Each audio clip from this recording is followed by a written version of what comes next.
Hi YouTube and Twitch, and welcome back to my first playthrough of DISCO ELYSIUM stream number 20. 20 streams of this masterpiece of a game. I have my notes as usual. And I'm sorry, I'm if you were wondering what's written on your shirt, sometimes people wonder and I'm mirrored for this game. It's an Expedition 33 SKA shirt. Expedition 33, another masterpiece of a game. I love it so much. If you haven't seen, I have a playthrough of it on this channel on YouTube. My game of the year last year. Anyways, stream 19. We're at the end. We're at stream 20, but stream 19, what happened? We're at the end of day 5-ish. It's 8 p.m. So last stream, we managed to add the melody and bass to the beat and made a super mega ultra hardcore beat in the church. Just amazing. I mean, I can make you guys listen actually. Wait just a second. You'll hear. It's amazing. And we danced with Kim. Wait. Does it come later?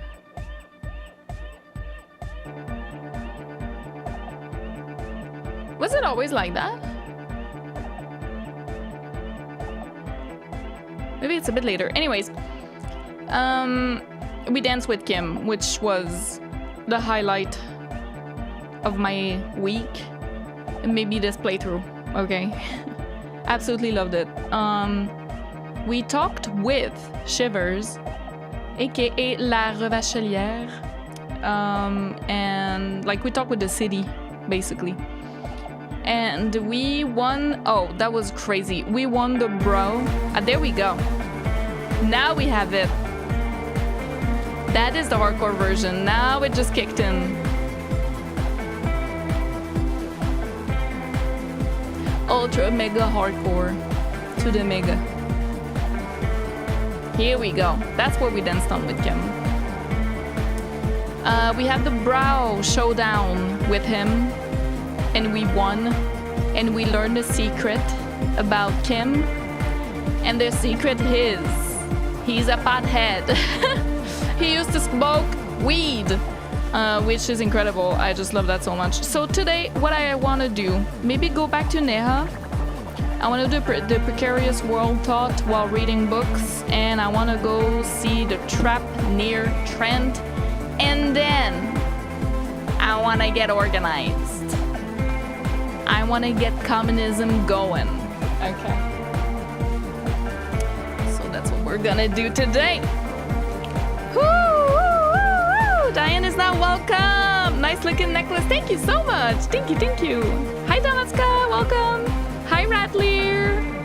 Hi Sho, Shanti and Sean, welcome. Super hardcore. Still waiting on my plushie. Same. I bought it like 6 months ago. I don't even know. Same. I still don't have it. Like I pre-ordered it and I just haven't received it.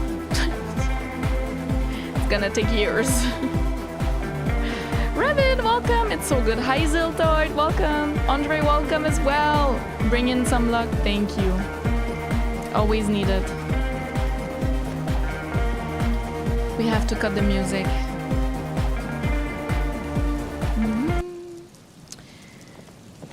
I think I'm gonna go for the trap first. Yeah, we'll be able to do this again. I need to get rid of my freaking expression. How many points do we have? We have 3. That's all good. Okay. So I think I need to go here.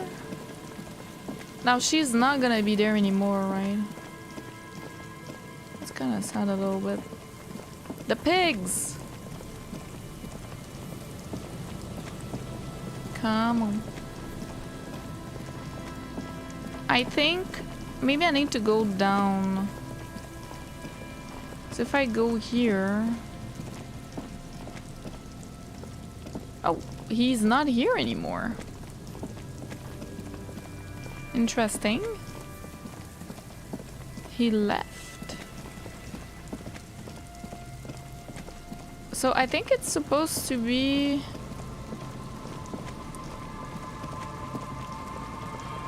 Okay, but I've done this, no? Have I not? Nothing has changed. I've done this one. So which one is missing? Task. Inspect the traps. Trap near the boathouses west of Fell Building. Isn't that the Fell Building? I guess not. Boat houses. I thought that was the Fell Building, but I might be wrong. I think that's a bottle. Wait a minute. No, it's not. Damn it.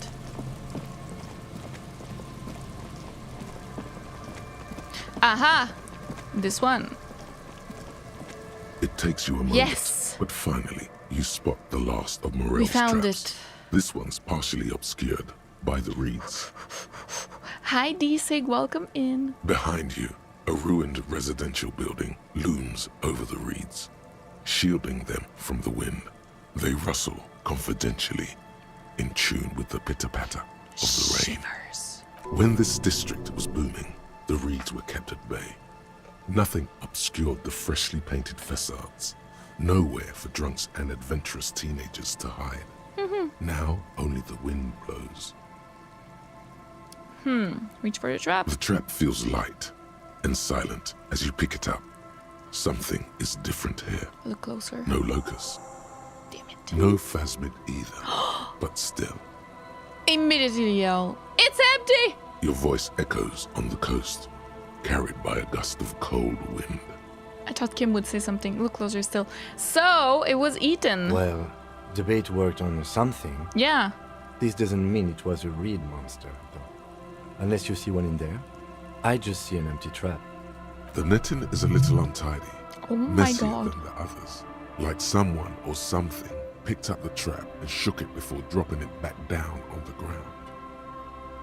Do you get a feeling that someone or something may have messed with the trap? What if it was the phasmid? Probably wasn't a phasmid, but still.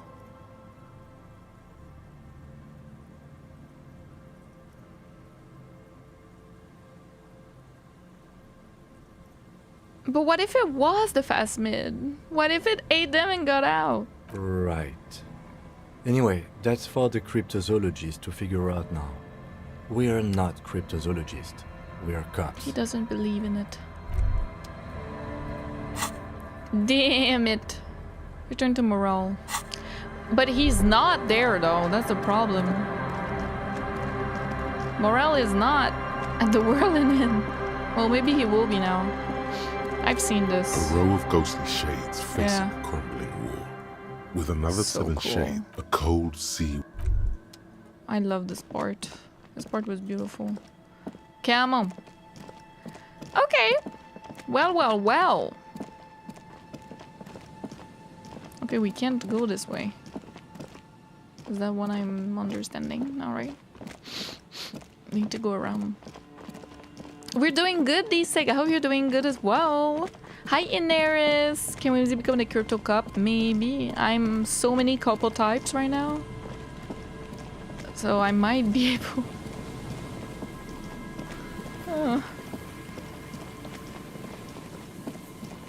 So... Let me see. Before I do anything else.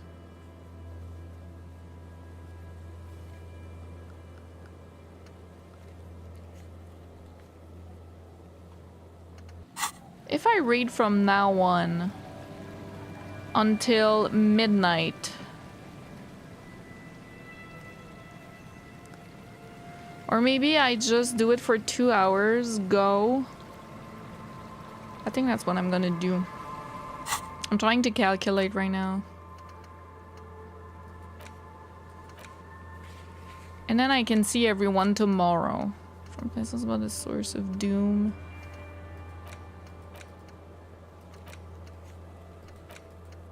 Okay. Let's get comfy, Kim. Do you want to get comfy with me? Let's sit on the steps. Together.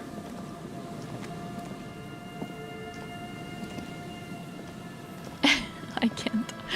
Okay. Let me get rid of this. Let me go into my thoughts. I'm gonna get rid of Suicide of Krasnozov, I think. I don't want to get rid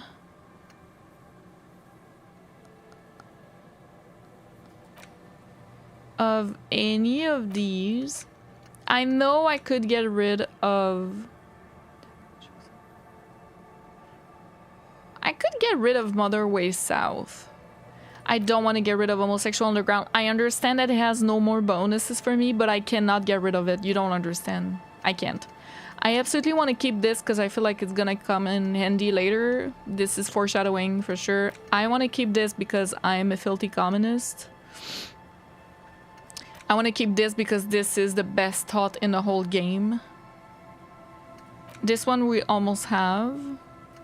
And I want to keep Hobo Cup because Hobo Cup one day, Hobo Cup forever. Okay? And this one is just too good. I don't want to get rid of it. So there's Mother Way South or Suicide of Krasnozov that I can get rid of. So I would start with you. I don't look like him anymore. I don't have my mutton chops. White Chick Failures, Ale Hall, Morale, I don't really need. I have so much. Like, I'm fine. Let's forget this one. Confirm. And we'll put the dreaded Precarious World because I'm too curious. All red checks fail. 4 hours. Internalize. And now we read. So that's my plan. Now we can read. We have... I think we read this one. 16 days... Did we? Maybe we didn't. Greatest Innocence. Medicinal Purpose of the Pale. This one interests me really, really... And Dick Mullen. Yeah, let's read... Medicinal Purpose of the Pale. We also have... Oh my goodness. We have our own... We have our own cases as well. Let's do that first. From the board, with the permeables drawer inside. It's barely held together by a clip, then made complete by the faint smell of urinal cleaner. Mm. Oh, and the cool piece of toilet paper is stuck to the back. Mm-hmm. Browse the case files. I think that's it. Arson, petty theft, spousal abuse. Handwritten logs on dozens of investigations. I guess you that's don't not exactly it. Wait. Close them. Read a case file. It takes about there we go. half an hour to piece one together, using the system you've devised. Which one do you want? We still have 2.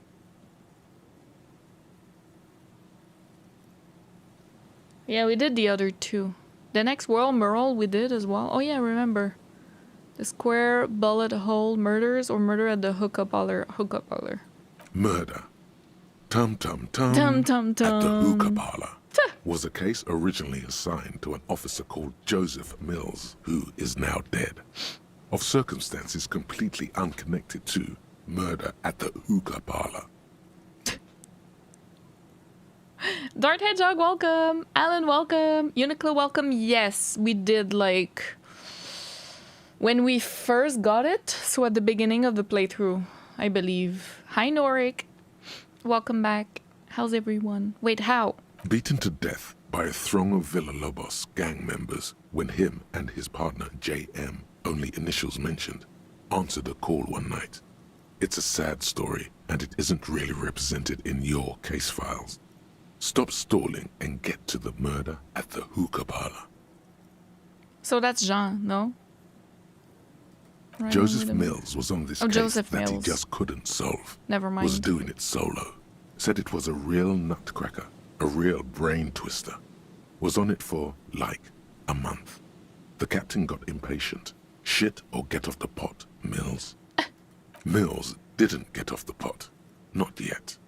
He kept at it. for a couple of weeks more, racking his brains, running with every theory as outlandish as they seemed.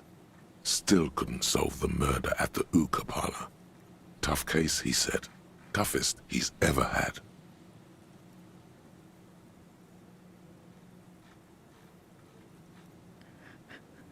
Was Joseph Mills a good cop? No, he was awful. Awful sense of humor, too. The worst jokes you've ever heard. Really rapey. Oh. Still, he'd been on it for months now. Said it was the final case. Said it was uncrackable. That murderer vanished into thin air. So we solved it. Hookah parlor was all he talked about. I love Harry. Like, you can say whatever you want about Harry. But deep down, he's a bisexual feminist, okay? I don't care. That's not me. That's not the way I play, by the way. Yes, of course I play him that way. But even without doing that, he still has reflections where you're like, let a little bit in his head. Obviously, you can interpret it so many different ways because he also has other reflections where you're like, that's a little fascist. You know what I mean? Like, I think you're biased maybe when you go into it. But you can't deny that he has reflections that make him at least bi-curious and at least a little feminist. You know what I mean? It's just interesting to see. But then, of course, you can get other thoughts and then your bias shows. Obviously, because you remember only some of the stuff you've seen that join your values, I guess. And I just really appreciate that game for that. I think it's so cool that they do that. Yeah, no, I haven't played the fascist questline, but even without playing it, even with playing it, he will still say this, right? Like, it doesn't matter that you play the fascist questline or not. He will have sometimes thoughts like this that are unprompted, which is really cool. Ready then for welcome. Mirror of Society. Yeah, maybe. Yeah. Hi, Pass. Everyone is back curious if you try hard enough. Fair. Behind because I had a meeting, but I worked this weekend and played Ghost of Yotei. I hope you had fun. I hope you had fun. I haven't played Ghost of Yotei yet. Multitudes, yes. Yeah. Go on. Okay. So the case is handed to you because Mills isn't getting anywhere, and you look into it. Here's the setup. A young man is found dead in a hookah parlor. You know, those places where you go and smoke bubblegum-flavored vapor all day. Can you get high off it? No, it's soot and water vapor. It doesn't do anything. Really cool. Yeah, really lame. So anyway, young man in his 20s found with his skull busted open, right on the floor of the hookah parlor, in the middle of the day. No one else is in there, only client that day. In perfect health too. Some kind of movie producer. No one enters, no one exits. He's just sucking on his watermelon hookah all morning, all noon, like he usually does. He's a regular. No calls, nothing. Just sucking on the hookah until 15:45. Then bam, he's dead on the floor with his skull busted open, blood everywhere. What happened? How can it be? Mills has no idea. Invisible assassin, movie deal gone sour. Girl at the counter did it. Nothing fits. Eerie. Man just dropped dead. So you go to the parlor. You see cushions around the table. Table's low, heavy, really sharp edge. So I took us to the passed out, hit his head on the table and died. See? You can't even read the thing without solving it. Yeah, it was that. Turns out hookah does do something. It turns off your brain's oxygen supply. And you don't notice it until you get up to go to the bathroom. What was he doing there for 6 hours? Smoking hookah. Didn't you hear? I don't know. Trying to come up with a movie script, maybe. Anyway, that was murder at the hookah parlor. Well. Joseph Mills wasn't a good detective, and about 30 minutes has passed, piecing it together. Next, Yeah, he was real bad then. Holy.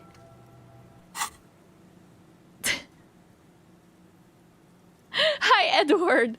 It's just a hookup holler. Don't ask questions. Hi, Kashi. No, we just started. Don't worry. That's a joke. Please don't accuse me of trying to hurt people gay. No, please do, Pass. It's fine. If everyone was a little bit gayer, the world would be a better place. I believe. Hi, Arbiter. Can you believe Witcher 3 is getting DLC 12 years after launch? Your playthrough is how I found you on YouTube. It is? I didn't know that. That's so sweet. Thank you so much. Thank you. Yeah, I know. Isn't it crazy? It's gonna be so good. It's just to make us wait for Witcher 4, you know? I feel like that. Like, they're giving us a little bit of a gift here. I feel like that, at least. I don't know. Maybe it's just willful ignorance from me. In that case, everyone gay now. Happy Pride Month. Thank you. Hi, Patrick. Welcome back. How are you? Square bullet hole murders. What? it would be very interesting to read about these, wouldn't it? I mean, there seems to be a square-shaped entry wound in the victim's forehead. She's been sitting there for weeks, on her rocking chair, with a square hole in her skull, staring at the wall, her mouth agape. But? That's all you got. From the half hour you spent piecing it together, all you know is the entry wound was square-shaped. You never found the bullet. And then another body showed up, also with a square hole in his forehead. Sequence killer? Who knows? Those pages are missing. What next? Don't worry. One day. Huh? What? Not much has changed in the meanwhile. A bunch of sodden papers still sags from the clipboard.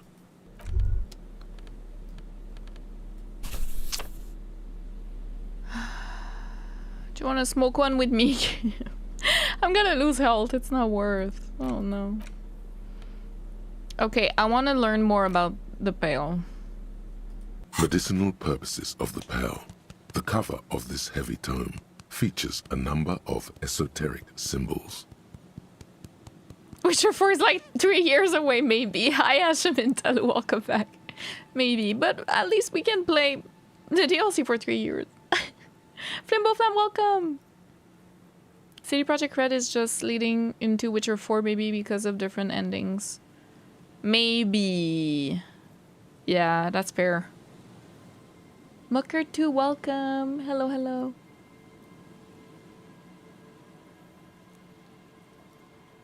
Reversal is broken, yet resilient, placed with a glimmer of hope and humanity left with, like Harry, I guess. Who is the mirror of current USA? I don't know about that. Open the book. Flipping through the book, you find a number of sections on the general benefits of the Pale. A large pharmacopoeia makes up nearly half of the book. What's a pharmacopoeia? You come across the following explanation. While modern pharmacopoeia are continually updated by so-called experts based on the results of clinical trials, readers will find assembled here the timeless wisdom relied upon by generations of traditional Seolite medicine practitioners, Mesk mystics, and Ilmaran folk doctors. Nice. It's all quackery, in other words. Why did he call it quackery? Finally, something to calm the angry spirits that have been plaguing you. It seems to contain descriptions of the medicinal properties of various ingredients that may be gathered from the Pale, as well as instructions for producing a variety of herbal remedies.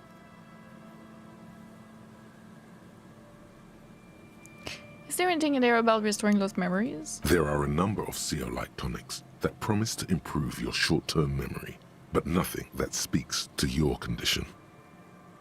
Anything about curing apocalyptic hangover? There's nothing in here that speaks to hangovers directly. However, while browsing through the various descriptions, you become convinced that you could assemble something from the ingredients listed here. Want to give it a shot? Rub your hands together. All right, book, let's see what you got. First, you need to choose a base ingredient. Ooh, ginger root. Next, you'll need to combine the base ingredient with an appropriate vehicle. Boil it with a teammate from birch bark. Lastly, is there anything else you'd like to add? Pomegranate seeds. The ginger root will help with the nausea, and the birch bark tea will help you flush out the toxins. The pomegranate seeds are a natural aphrodisiac as a nice bonus. Where can I get all this stuff? From the pal, of course. Or perhaps from some enterprising entrepreneur. Where you would find one of those, though. The book does not say. I want to try to conquer one of those hangover cures again. Very well.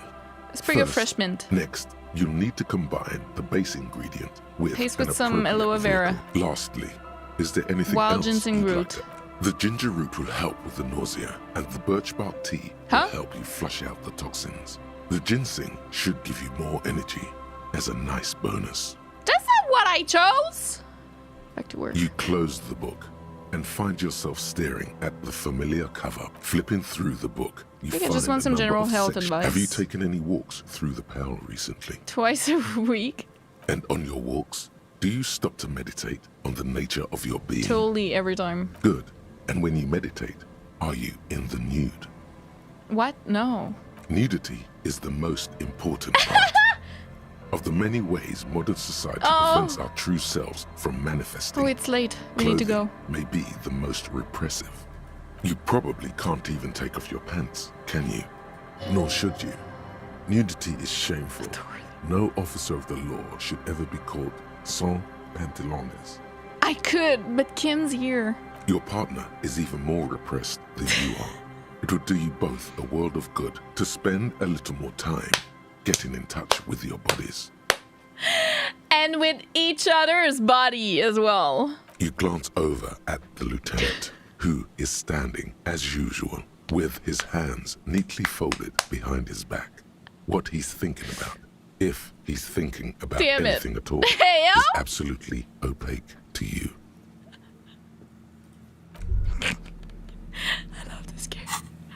Okay, it's late. We're almost there. But we will pause it. Because I need to get organized. I need to get organized. Judy Booty, welcome! No, you didn't miss much. We didn't do that much. No worries at all. Now, it's a composure check.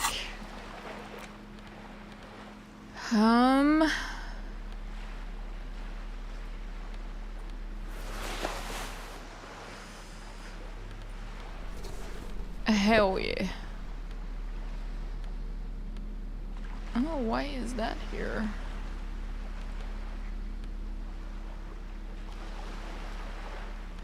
Oh, I know why.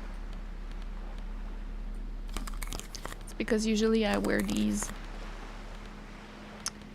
Okay, do we have any more composure elsewhere? I don't think we do. Alright. Looking good. What did I just hear? Listen.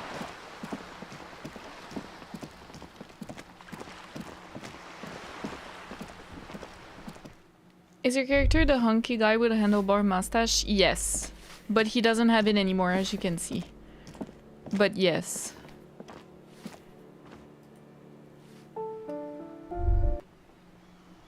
What is mustache in French? Moustache.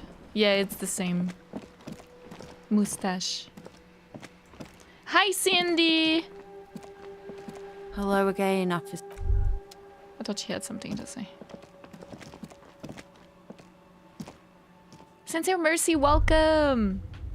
Been a minute since I could catch a stream, but I was catching up on the VODs! Sadly, I lost my dog 2 weeks ago, so it was really sweet getting to see yours more on the stream recently. I am so sorry for your loss. I have been there, losing a dog, losing a pet. It is a terrible feeling, and I'm so sorry. I hope, I hope you can grieve in peace. And just know that they're waiting On the other side of the rainbow bridge. Oh, I love this image so much, but I'm so sorry to hear that. It always makes me so sad. But thank you so much. I really appreciate it. I hope it can make you feel good, you know, to see another dog. Sometimes it makes me cry if, you know, my pet is sick or passed away, and then I see someone else's pet. I'm like, you know. Oh, goodness. Nunu, thank you so much for the super chat. Sending you this because I admire your dedication to all your channels. You're always real with us, down to earth with an amazing heart. I wish the world has more whimsy out there. You're so sweet. Thank you so much. Oh my god. Thank you. You're so kind. You didn't have to do that. Thank you so much. I'm just me, you know, I'm just playing games. Gabriel, welcome in. It is communism time. We need to get organized. It was really nice. Okay. I'm glad. Oh, it's so tough. They do not live long enough. Pets in general. Like, they really don't. It's unfair. The gendarme returns. What do you need? What? Unstoppable literary worm. What the hell? +10? Convince them you belong in a reading group. Standard World Eye. Well, we have taken off that we're fine. Well, I hate when the gendarme okay. returns. What Let's do go. you need? What's there to be scared of? As it should be. You've really been cracking the books these last few days. You can go toe to intellectual toe with any reading group in Martinez. See? You've spent a not inconsiderable amount of time arranging the works in your mental library by theme and period. Uh-huh. All the ideas and references you'll need are ready at hand. Now, chin up. You've got this. All right, let's do this interview. Oh, you want to start now? Sure, we can manage that. You've caught him off balance. The momentum is already in your favor. Go ahead and take a seat. Since we haven't had time to prepare an exhaustive questionnaire, I think we can keep this interview more freeform. Why don't you tell us a bit about the books you're interested in? And we'll just see where the conversation goes. Okay. Hi, Dorgov. Hi, and Daniel. Welcome in the worm. welcome. Friend scored. Wait, what's the score so far? Is the German spelling of worm? Wow. Even with the trema, how do you call the 2 dots above the U? Toe to intellectual toe. Rita, you're saying just finished the last VOD. Love how you engage with Noid. Happy Pride Month. Freaking Thailand is going off with their same-sex shows, doing the gays major fan service now. They are. I haven't seen any. Wait, really? I don't know. I need to get on the news. Thank you so much. Gotta get back to work, but we need the deepest philosopher of all Noid in the comic book reading club. Catch you next time, Whimsy. Have an awesome stream. Thank you so much. We already got Egghead on our side, so maybe we can get Noid too, but I don't think so. We can try. Oh, just W-U-R-M. Okay, not the 2 dots. Gotcha. I hope work goes good, Reethy. Thank you so much. Okay. Like, you guys are really getting into political historical. For me, it's more about finding the right thing for the right moment. Practical books. For me, it's more about finding the right thing for the right moment. We prefer difficult books. Books that might destroy you if you don't destroy them first. Oh, God. That's enough, Uli. It's the gendarme's opinions we are interested in. I need to outsnob them. But to Comrade Ulix's point, isn't there value in reading really difficult books, just for the sheer challenge of it?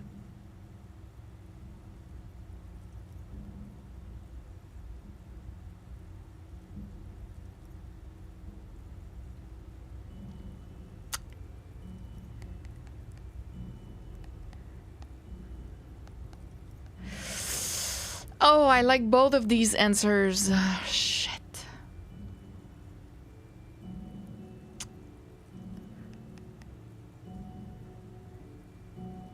Try reading this extremely depressing gradient novel. Oh, right. 16 Days of Coldest Whatever. What was your take on I it? should have said that we're all. This is a good start. They're starting to loosen up. You feel relaxed and in control. You ably summarize the novel's characters and themes. But eventually I finished it, however much physical pain it caused me. Sounds to me like a typical bourgeois social novel, designed to assuage the egos of frustrated housewives and win international awards. And Gradian realism is the worst realism. It's nearly as bad as Gottwaldian critical theory. Makes you want to gouge your eyes out. Or better, gouge the author's eyes out. These kids are eating out of your hand, practically. Another quarter of an hour disappears. The questions come rapid fire, but you have an answer for every one. Now you can sense Kim is just things like starting to slow tired. down. The interview must be reaching an inflection point. But now I'm curious. Do you think there's value in reading so-called practical non-fiction? Pale-centric medicine. Just consider Kakadu, for instance. How much do you really know about what they're like? Some books are fine and all, but it's I can't say how reliable it is, but I did just read a book on pale-centric medicine. Interesting. I always thought that stuff was common folks' superstitions, repackaged as bourgeois spiritualism. I don't think it is. Maybe I've been overly dismissive. Now's your chance to end this interview on a high Wasteland. note. Soon, you're debating whether a decommodified spirituality is even possible under capitalism. Is getting organized gonna help me go through my alcoholism? Probably not, is the answer. Which isn't to say it isn't sometimes still useful. Oh, Morell, welcome! We are commies. Hi, Spellbound. Thank you for the lurk. Thank you so much. 2-0 friends. Ooh! Ooh. T'as déjà regardé Le Cœur à ses raisons? I was talking to Orky about it yesterday. Yes, I have. Of course. Of course. Cricket! Yes, of course I've watched. Who hasn't watched, to be honest, like in Quebec in general, you know? I don't know, but like I feel like most people have watched Le Cœur à ses raisons. Trying to convince Arky to watch it because it's so fucking funny. But he's okay, yes, but also how? Because it's deep French from Quebec. You know what I mean? Like there's no way it translates well. Brad, c'est Brett. It's so stupid. It's so good. It's so stupid, it's good. I love Le Cœur à ses raisons. It's just ridiculous. But I don't know if I could make anyone who is not from Quebec watch it. Does that make sense? It just doesn't translate. I feel like some jokes might translate. Maybe 2 out of 10. Maybe. You could try. You could try. Maybe Arky will be too kind. Arky will be like, ha. It's great, you know? Anime fans, substars. But even with subtitles, so much, and I think in every language it's like that, but so much of the Quebec humor goes through the way you say things. And that gets lost, you know, in translation. Literally, it gets lost in translation. You can't translate that. And I think a lot of Quebec humor has to do with the tempo and the way you pronounce certain things and the way you say them and in what order. So I don't know how that would work. But maybe I'm just like snobby. I don't know. We could watch it all together and explain the jokes. That's true. Definitely would take away from how funny it is. Yeah, that's true. Such an Arky thing to do, right? It's great. Please, if you do that, let me know when, Pass, because I need to participate. I haven't watched that in so long. Okay. In the end, I didn't learn how to make a restorative tea. Anyways, mostly Seems like a way to build this people for many when they don't relax the circle, but in the end, I did learn how to make restorative tea. Oh, sounds nice actually. Comrade Mazov himself preferred chamomile tea, as I'm sure you're aware. I feel like there is nothing you can say wrong in this conversation right now. In any case, maybe I'm I think we've wrong. heard enough. We could use someone with your perspective in the group. With just a bit more theoretical foundation, I think you'll be making real contributions. But I have a feeling you can't fail this once you get past the check. Yes. The white check. I would say he's got serious potential at least. And with that, welcome to the most ideologically advanced materialist reading group in Martinez. Here's your first assignment. It's an overview of inframaterialist theory. A little basic, as you'll see, but one has to start somewhere. I'll add it to my very extensive reading list. You're going to fit right in, I think. Come back when you're done. We'll be here pretty much every night after 10 p.m. Do be sure to take your time with the reading. We'll be eager to hear your thoughts.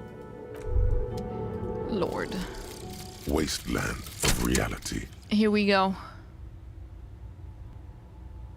Congrats, you're sober. Yes! It will take a while for your body to remember how to metabolize anything that isn't sugar from alcohol. So you're going to be pretty ravenous soon. Eat plenty. You can expect your coordination and balance to improve in a couple of weeks. In 2 months, you might start sleeping like a normal person. Nice. Full recovery will take years, though. It'll be depressing, and it'll be boring. Don't expect any further rewards or hand claps. This is how normal people are all the time. Yeah.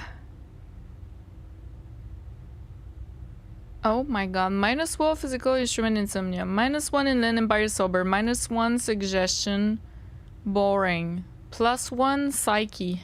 Return of the self. No positive effects from alcohol. Wait, +1 on all psyche? Oh, well, that's fine then. It's 0 in Len, 0 suggestion, and then +1 for everything else. And we have a -1 physical instrument. That's not too bad. Return of the self. I like this one. I like it a lot. The book is gonna be here.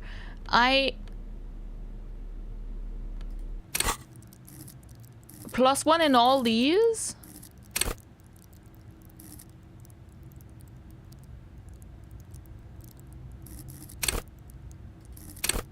Bonus from thoughts -1. +1. Yeah, these is because of other thoughts.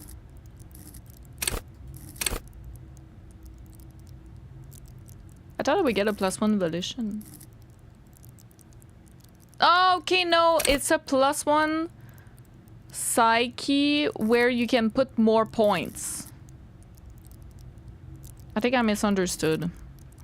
It's like I can put more points +1 in them now. But they're not at +1. Okay. Well, that's not very good, is it? Well, it's not the end of the world, but... I got -1 in Len and suggestion, so that's kind of sad.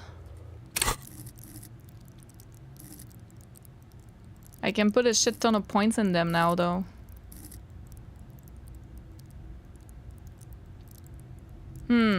Yeah, base is higher than +1, yeah. I like it, though. I like that we're sober now. Yes, absolutely, some Prime. I think I was watching the other day. Nice.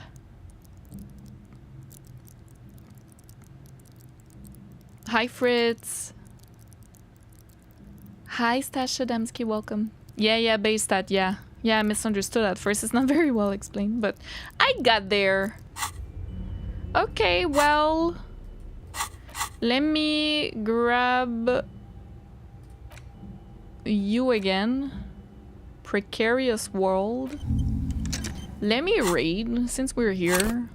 I need to check the time, though. I need to be careful. It's midnight. That ain't too bad. Let's see. Here. Concise introduction to inframaterialist theory intended for a general audience. You can tell this particular copy has spent a lot of time in someone's back pocket. The cover of this pocket-sized volume features a swirl of orange, What was he yellow, saying? I and would green. commit war crime? The What? title, A Brief Look at Inframaterialism, is set in an authoritative yet approachable serif font. On the inside jacket flap, you find a brief summary. What is inframaterialism? A highly theoretical branch of Mazovian communism? A collection of mystical ramblings by a discredited revolutionary? Or possibly both? This brief look, TM, introduces readers to one of this century's most fascinating and misunderstood theories in a concise, jargon-free manner.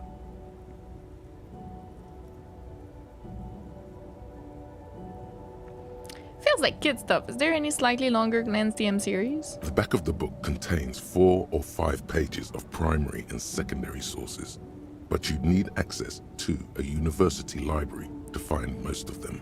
In other words, this guide is the only source you're likely to find. You turn to the table of contents. The guide itself is divided into several sections with seemingly esoteric titles like Effects of Plasm on Root Vegetables and Mental Projection and Transference. There's also a brief introduction Quantum leaping. about the life of Ignis Nielsen, Read the introduction. known to his numerous admirers as the evangelist of the revolution, and to his even more numerous enemies as the apocalyptic Shrike. Ignis Nielsen remains one of the most controversial and fascinating figures to emerge in the years of the anti-centennial revolution, second only to Karamazov himself. During his unparalleled life, he helped guide a revolution in one country and found a new state in another. Along the way, he committed some of the most notorious war crimes in an era famed for its atrocities. And yet, his most fascinating contribution to history may be the most overlooked. His theory of ideological plasm, from which his followers and successors developed the school of communism known as inframaterialism. Start reading. If you're like most people, you probably believe that your thoughts reside in your brain, right? That's not right at all. Thoughts don't exist in the brain. They float through the air. Your brain is but a fish swimming through them.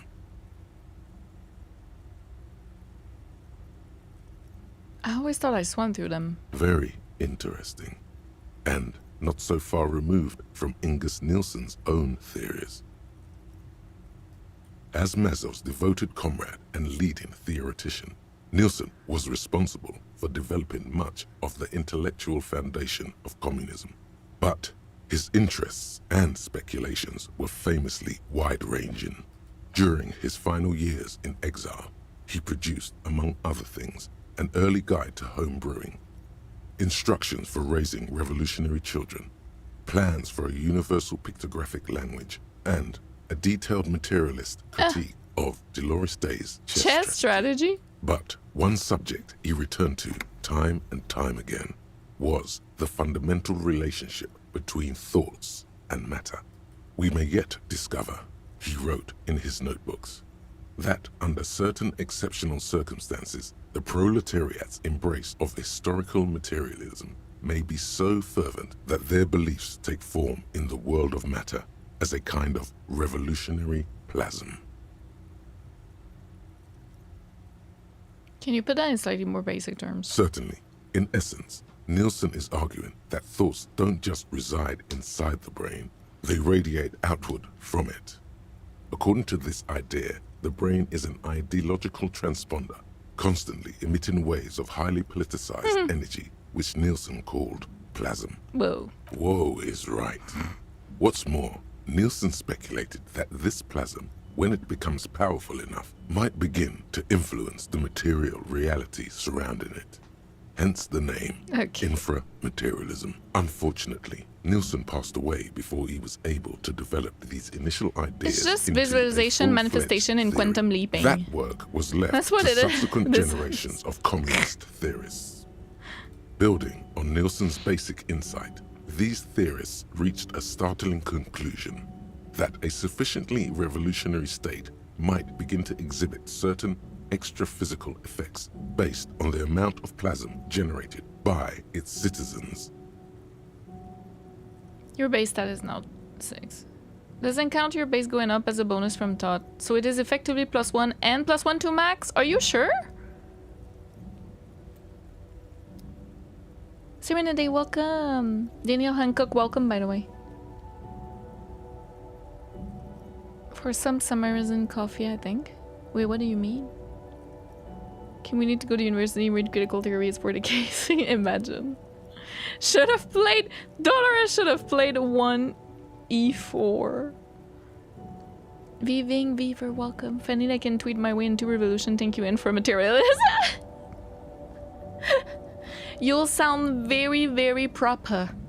And, intellectual. You can go toe to intellectual toe with someone. Welcome in. So, this isn't even Nielsen's theory, it's his followers? Correct. Though certain particulars of the theory are commonly attributed to Nielsen himself, the evidentiary basis of those attributions has always been a point of contention between inframaterialists and their critics. So, these people are saying that if enough people just believe in communism, it will come true? The actual theory is highly technical, but for the purposes of this brief look, TM, that's a fine working definition of the concept. That's because this is absolute idiocy, not even worth engaging with. Logic. No, no, no. There's something here. You can feel it. Let's hear about this extra physical stuff. Inframaterialists provide the extra Here we physical go. effects of the revolutionary It's 1 state in the morning. by the level of plasm required to achieve them. Precarious World! At the lowest, or first level, revolutionary plasm is believed to stimulate or invigorate matter without altering its essential properties.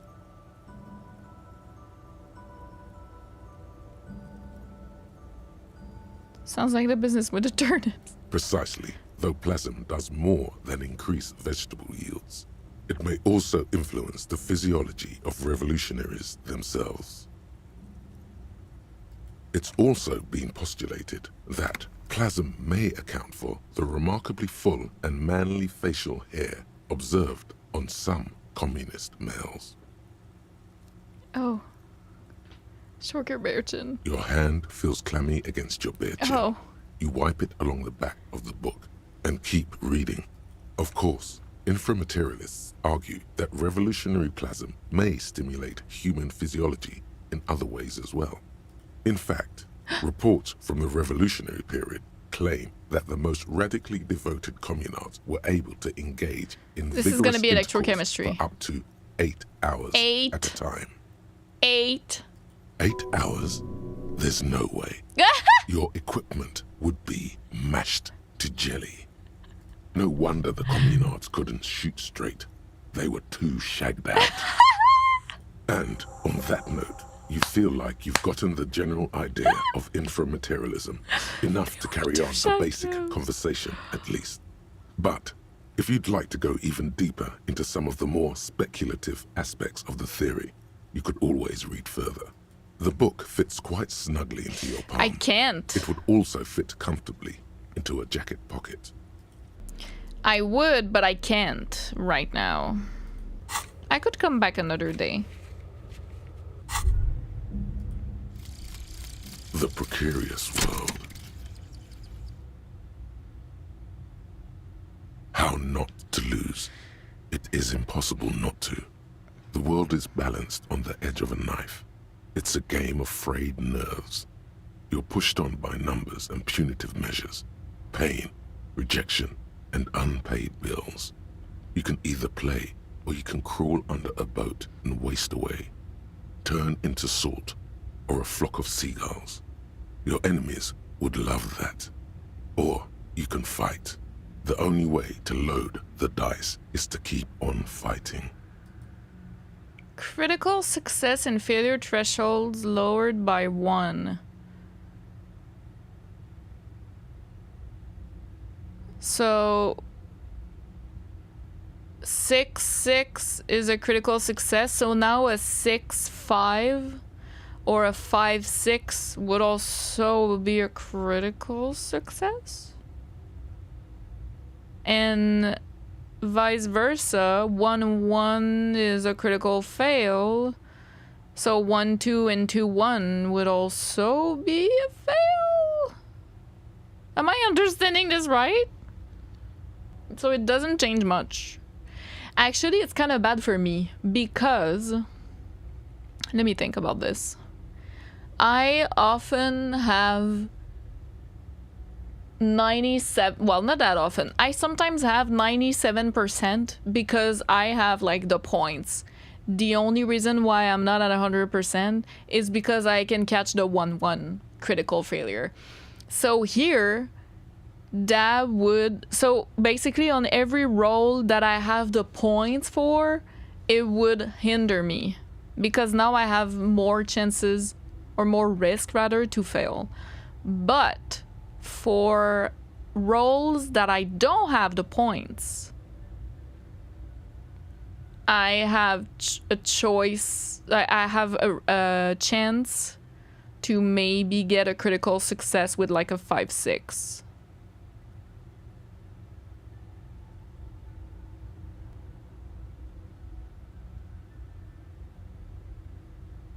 Am I?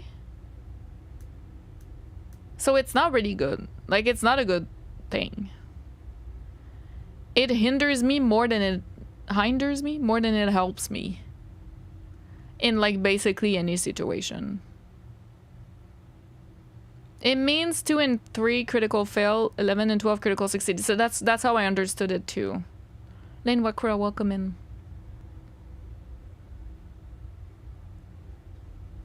If you hit 2 AM time just freeze, you can keep reading. Oh really? I thought we would like pass out or something. We need to go to sleep.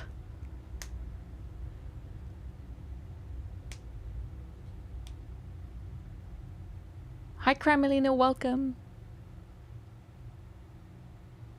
The only downside is on rolls where a 3 would have been a win. Yeah.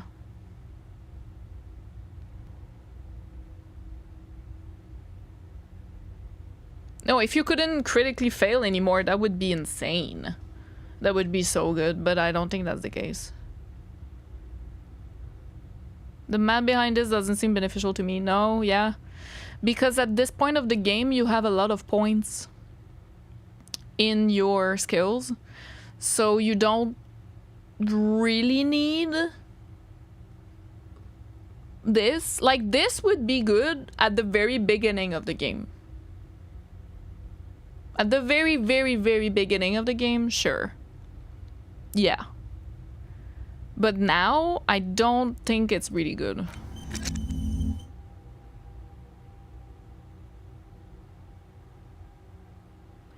Unless in like specific, very specific situations where you get a 5 and a 6. Like I've seen it happen in my playthrough, I got a 5 and a 6. But usually, I would still get the roll because I have the points now in my skills. I get a 5 and a 6, I'm good. Most of the time. If I'm not fine, it's because I absolutely need a critical success. And those rolls are pretty rare. Like for example, the door, right? The door that I wanted to open and I couldn't. That was a red check. Like the I guess the bunker thing. I don't even know what to call it. That place. That but then again, it doesn't help that much because you can also crit fail. Well, I guess you fail regardless if you're under 6-6, if you're under a crit. It's only good for rolls that you will fail if you don't get a critical success. Because you don't have the points. Then it's good. Because now you have more chances to get a crit success. But those are pretty rare. Like, it's rare that I get a roll that I have 3% chance. Because those are the ones this would be good for. This is what I'm thinking. I don't think I'm gonna keep that. It's interesting. Don't get me wrong. But I don't think it's gonna benefit me. At all.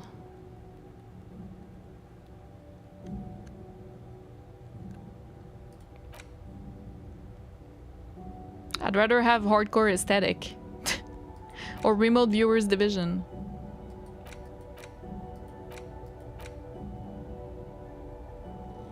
Cleaning out the rooms.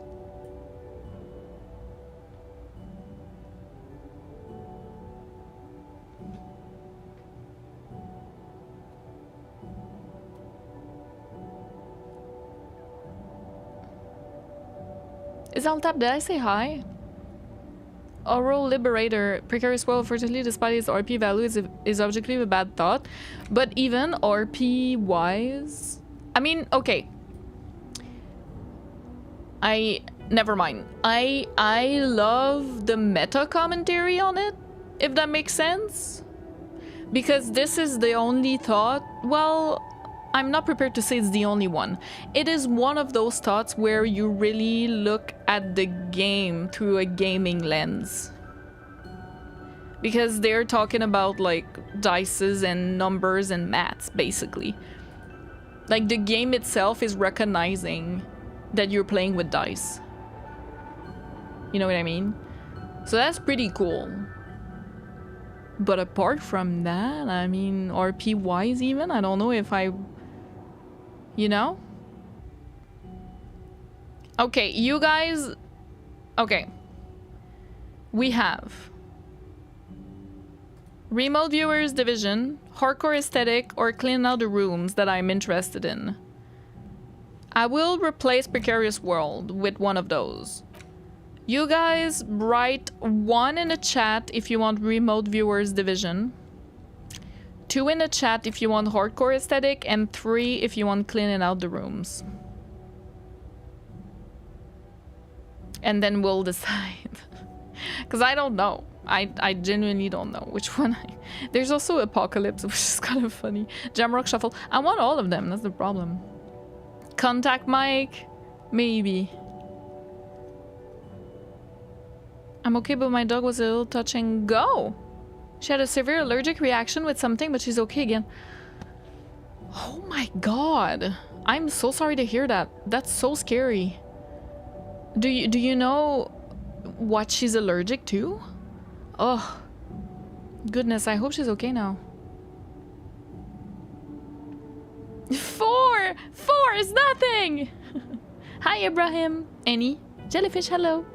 Just pick the one you're interested in. I'm interested in all 3 of them. That's why I'm asking you guys. Because, like, I don't know. Hi, Jonksa. Hi, Masupial. 3 because it's my favorite Sea Power song. Ooh. All rare choices, but Remote Viewer is honestly incredibly rare. It is? Clean Out Room seems like a good thing for Harry to do. That is true. Called the Mamadakwa we do have. Cleaning out the rooms is this one. Someone's been walking around in your dreams lately looking for something, tidying up, rearranging, storing away all the unrealized dreams, putting old pains in boxes. The worst nightmares have settled down for a while. A spot of light on the bedroom after the dark.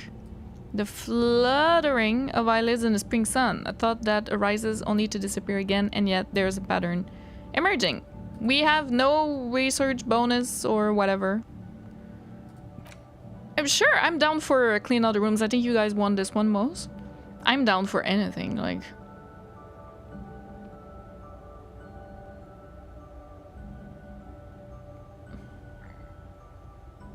Very specific set of skills and choices to get remote viewers. Oh wow, I didn't know that. Poor dog, I know, right? Every streamer listens to their chat and every run turns similar. I don't know about other streamers, like I haven't watched any other playthroughs, but I do not agree. No. You must be new to the playthrough if you think that about my playthrough. Because no, I've been doing really whatever the hell I want in very specific situations where I'm interested in literally anything. Yeah, I'll be like, you guys let me know what you would prefer, because I don't mind. It's extremely rare that I ask chat about anything, yeah. And now I ask, like, I've asked a couple of times in the last couple streams because we're further in the game. So it's not like life-changing. Does that make sense? But like to say that on my playthrough, bruh, you must be new. You must be new. Oh, which number is number 3, Couscous? I'm sorry. But I'll take into account. Very few popular thoughts and every streamer picks them because of their chat, so it's really pointless. I disagree. Every thought that I have here, I chose. Like, I really don't agree with what you're saying.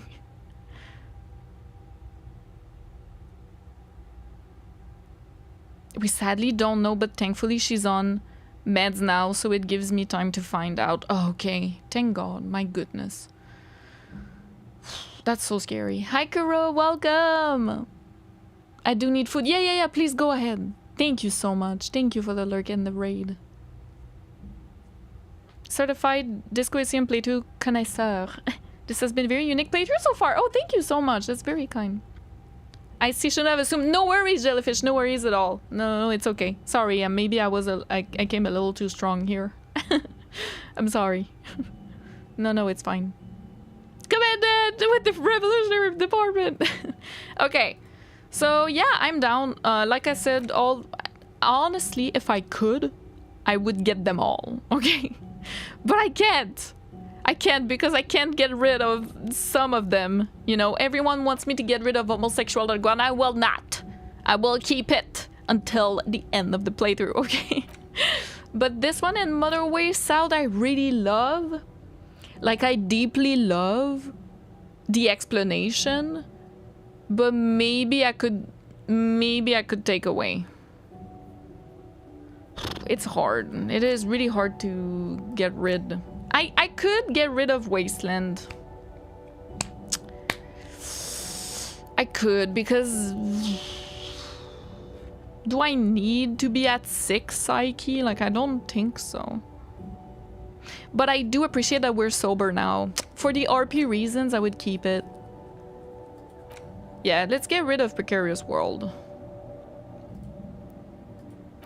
And we'll put clean out rooms.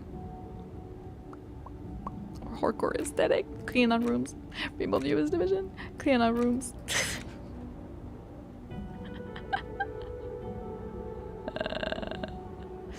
Okay. We good? Let's try this, and we have nothing bad going on. And if we don't like it, we forget we put another one. You know? We need skill points for that, but it's okay. We need to go tuck him into bed. It is time. Sure, welcome. Being able to talk with chat and not be influenced or too spoiled is impressive. Thank you so much. I think a lot of that goes to my moderators.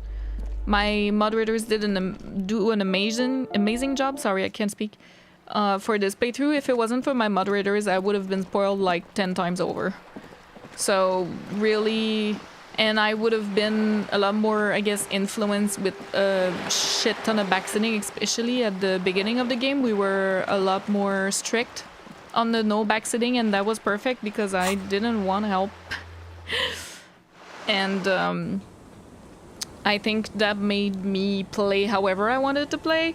But shout out mods, like honestly, it's not me, it's my mods, to be honest. Yeah, but thank you so much. Hi, Dans. We are good in the hood. Kim, have a nice night, Kim. Kim. Yes? Have a nice night. It's getting cold, this late in the night. Time to call it a Good day. night, Kim. Good night, officer. We'll meet in front of the shack. Don't call me officer! It's when you're angry at me, you call me officer, isn't it? Okay, now we can read some more, maybe. Also, we're gonna try to get rid of the expression.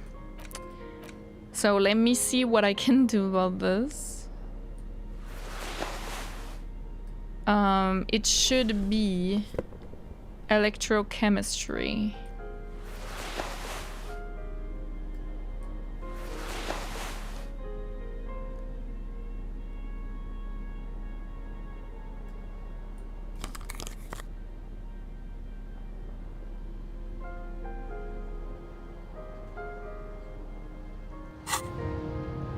You're so kind, Edward. Thank you. Yes, it's a spoiler. A good night, smoosh. Bonne nuit, beau gosse. Yes. No one's spoiling. No. Well, last stream, yes. Last stream? The stream before? Someone tried. I don't remember. But it failed. Sounds fascist to me. The stream belongs to the people. We must vote unanimously on every decision. Apologies, you're right. An old mirror hangs on the wall. You see your reflection in it. The expression fixed to your clean-shaven face. You're still not accustomed to it. The number of times we have tried this and it has failed. I don't even count it. It is live, yes. Pairaru, welcome in. Yes. Every viewer a member of the board. Thank you for the hydrate caramel, by the way. Okay. Y'all know what to do. Blow on the dice. Please. We need to get rid of... We need to try to get rid of the expression. We've tried so many times.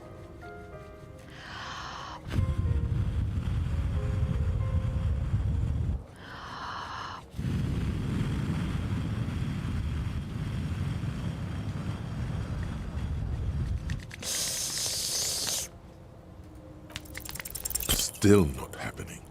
It won't come off that easy. It's scripted. It's scripted. I don't care what anyone says. It's scripted. We cannot get rid of this expression. It's scripted. It is. I don't care.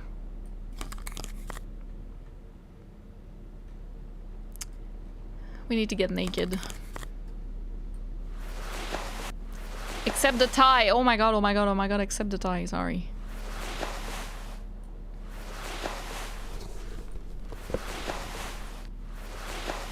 And maybe I could keep the mesh shirt. Oh, no, it's fine.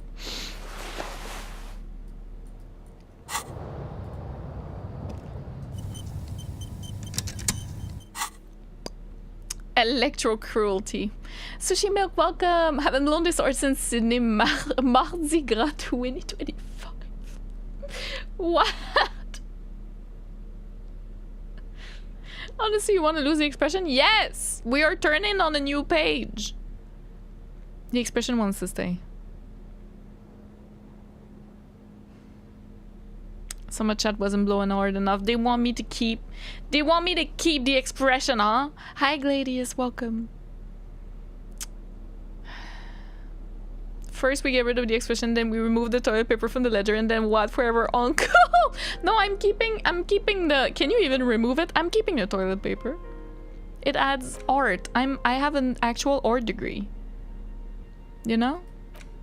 You spend a moment contemplating. Keep reading. You flip forward a few pages until little you bit. come upon a chapter titled Mental Projection and Transference. When a community has achieved a sufficiently high degree of revolutionary fervor, inframaterialists believe that second-level effects may be observed. At this second level, certain hyper-revolutionary individuals may even develop the ability to extend their thoughts into material space and vice versa. Does that mean communists can read minds? According to inframaterialist theory, yes. Under suitably revolutionary conditions, that is. Of course, one doesn't need to be a communist to be attuned to the thoughts of your brothers and sisters. Thank you, Esprit de Corps, that is true. It's become something of a folk legend that during their final meeting, Nielsen and Mazov didn't speak a single word, preferring to sit in silence with their chamomile tea, reading one another's Strangely thoughts. beautiful. One of the minor tragedies of the late revolutionary period is that few reliable accounts survive. Much of what we know of the communard's activities during this period come from memoirs and second-hand accounts, some only written down decades after the fact, and of dubious authenticity. Why do these effects only work for hyper-evolutionary communists? Because plasm has never been directly observed, the exact mechanism behind these effects remains entirely speculative. Why are you getting hung up on mechanisms? Open your mind's aperture just a little wider. You're so close to true understanding. This should be more than enough for a stimulating discussion. That said, if you're still yearning for more, you must. Everyone knows books save their best parts for the end. We need to finish the book. It is true. Okay. Let's finish this goddamn book, okay? Breeze through the next several sections until you arrive at the final chapter, titled A Communism Above Reality. Alright. When a society's revolutionary fervor reaches the third and highest level, inframaterialist theoreticians have postulated that the laws of physics cease to be laws. Cease to be laws. What do they become then? More like suggestions, according to some of the SRV's leading inframaterialists. Of course, it's impossible to say what exactly happens under these conditions. No known society has ever achieved the levels of revolutionary enthusiasm the theory seems to require. Some inframaterialists have even argued that it might require more plasm than humanity alone may be capable of producing. Are there non-human sources of plasm? In the SRV, there have been attempts to organize certain species of aquatic mammals, as well as a few of the higher corvids. But as of this writing, only human beings have demonstrated the intellectual capacity for revolutionary communism. So, some crows and they are very intelligent. And maybe dolphins. Has anyone ever gotten close to reaching the third level? There are numerous stories from Samara involving bandits or fascist mercenaries being levitated by farmers from the most ideologically advanced communes. Of course, few of these incidents have ever been rigorously investigated or substantiated. The form of these stories also recalls several well-known Samaran folk tales. In particular, the one commonly known as Clever Oleg and the Flying Magistrate. We've heard about Clever Oleg. This tells me something, no? Capabilities. The most well-documented is the curious case of Coalition warship Debutante. I got to know what that's about. It concerns We're not dead, okay, it's 2 a.m. series of events that took place during the invasion of Revachol. As coalition forces made landfall, a cadre of Nielsen's most fervent acolytes attempted to compress a coalition aerostatic with their collective will. According to communard law, these acolytes positioned themselves at the top of a redoubt just over the bay of Revachol. From that vantage, they proceeded to visualize pinching coalition warship Debutante between their fingers, a gesture believed to assist in the extra-physical materialization of their thoughts. Did it work? The acolytes, along with the redoubt, were vaporized in an artillery strike before the process could be completed. It's been said, though, that in the weeks following the battle, the captain of the Debutante noted an increase in incidents of crewmen striking their heads on unexpectedly low bulkheads. Of course, colorful anecdotes only scratch the surface of what inframaterialists believe may be possible in a truly third-level society. What would third-level society even look like? Some have theorized that such a society would be fundamentally unrecognizable, lacking many of the institutions we typically take for granted in advanced societies, including organized governments, financial institutions, and law enforcement. Did that book just say there's no place for you in this future?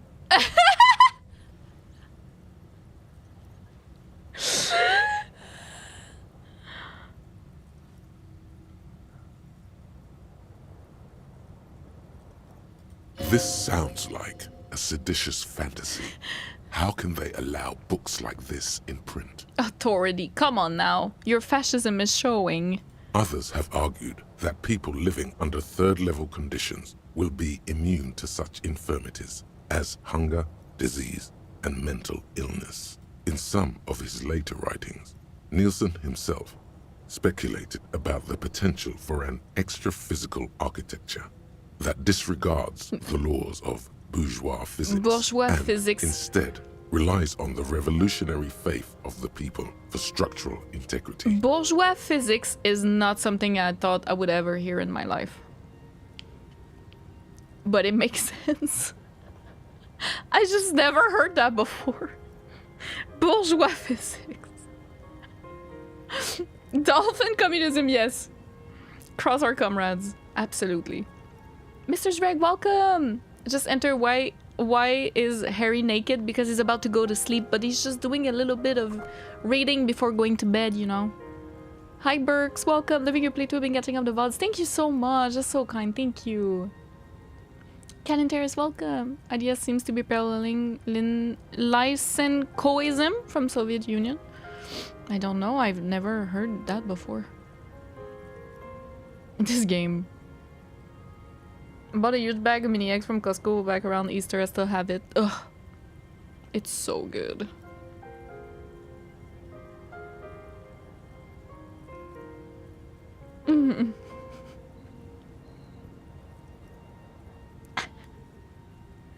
Do you have the sour pulver candy that is super sour? Friends tried to snort it, they regretted it. Are you talking about like the powder and the stick and then you lick the stick and it's sweet and then you go in the powder bag and that's sour? Is that what you're talking about? Because you could definitely snort that powder. I don't recommend it though, but I guess you could. Something like that. Yeah, that shit is so good, bro. It's so... Not snorting it. Just eating it. It's not just an intrusive thought, it's electrochemistry. Maybe. Maybe, yeah. Evaldo, let's play. Welcome me. And just wanted to tell you that I love your playthrough. Thank you for playing my favorite game as it should be. You're so kind. Thank you so much. Oh my goodness. I understand why it's your favorite game. I'm gonna be honest with you. I haven't finished it yet, but it's gonna be in my top 10. It's gonna be there. I am so happy this year because I've been playing non-stop good games. Like, I started the year with Outer Wilds, which, I mean, is a masterpiece. And then I played... I don't know the order exactly, but I played Resident Evil Requiem, was amazing. I played Blueprints, masterpiece. Blueprints is an absolute masterpiece. And then Disco Elysium is a masterpiece. And before that... I'm just eating real good. Alan Wake, Max Payne, Control. I'm eating good.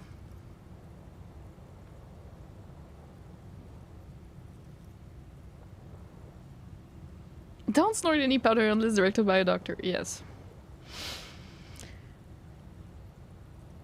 Meaning the buildings stay up because people believe they'll stay up. Precisely. Nielsen observed that the financial system operates on the same principle of faith. So why not an architectural system? On the following page, you come across a few black and white reproductions from Nielsen's own notebooks. One sketch depicts a government ministry shaped like a great inverted pyramid. A hectare in width at the top, balanced atop foundations the size of common apartments.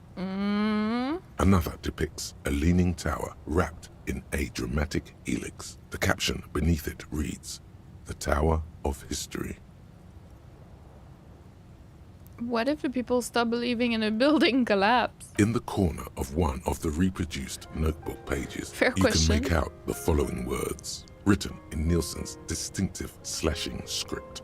A state that has lost the faith of its people has forfeited the right to exist. Okay, no less.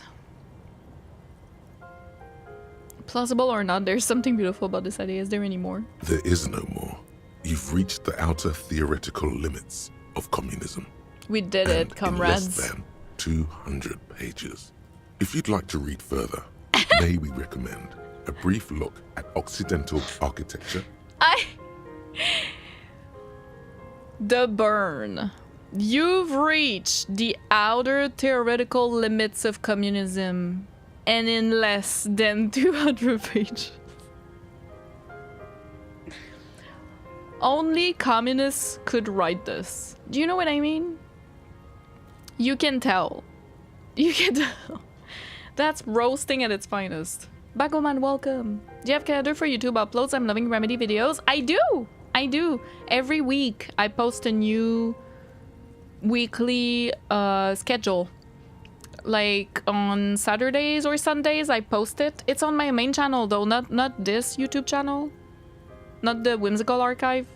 Whimsy Psyche channel. Where Remedy videos are.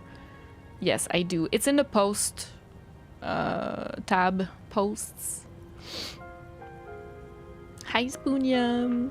It has been accomplished. Maybe. Not yet. Put the book away. Well, here we go. And let's sleep. Because birds are gonna start chirping. If a bit run down. Still, you've earned a rest. Go to sleep. Naked. Or almost. We have The the next place line. feels almost like home now. Quiet and dignified around you. A new life by the seaside. You're incredibly tired. The darkness and warmth come fast. You're falling asleep. Day 5 done! We're going into day 6. I'm so excited. Let's change this. It's easier this time. Drifting off, your head has found a comfortable indent in the pillow. Your legs and your torso feel like lead weights sinking to the bottom of the sea. Until there's suddenly light.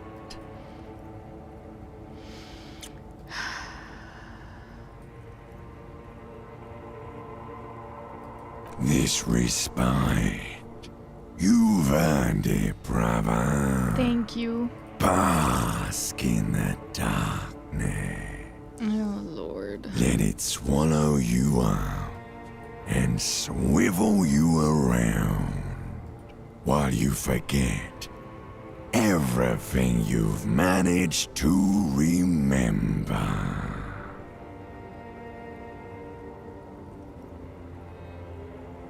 Is this the last dream?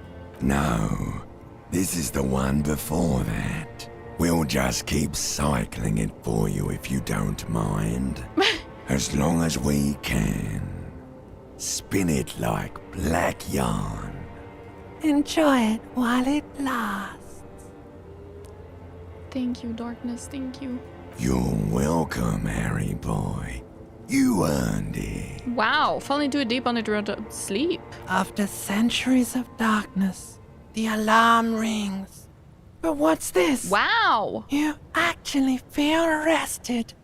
There's no time to cuddle with your pillow, however, or as However. much as shiver from the cold. The world awaits. Go. Open your eyes. That was nice. We are sober, and it's showing. Hell yeah. You're fine, Harry. You need a bath, but apart from that, you're just fine.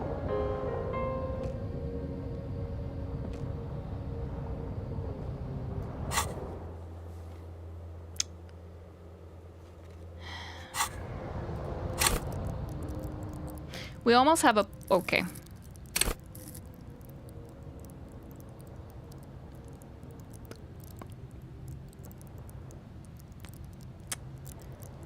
We almost have a skill point. And I kind of want to get rid No of mirror this hangs shit! on the wall. You see your reflection in it. The expression.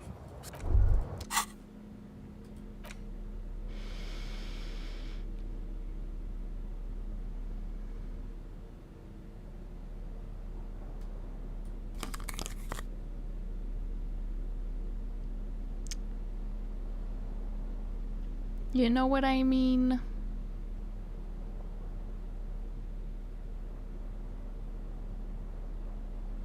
These ones are, but there was another. This one.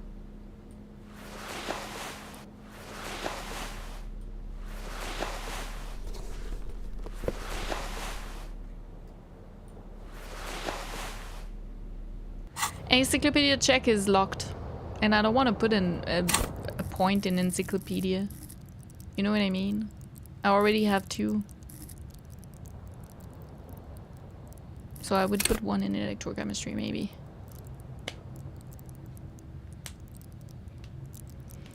One last time. Hi Kaz, welcome. Have you been following the World Cup? Not like super closely. I don't watch the matches, but I watch the highlights and I like keep track on who's winning, basically. Rosario, welcome in.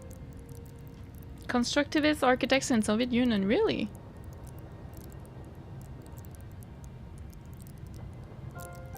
Nothing like the shades of self-destruction to remove the smell from your face.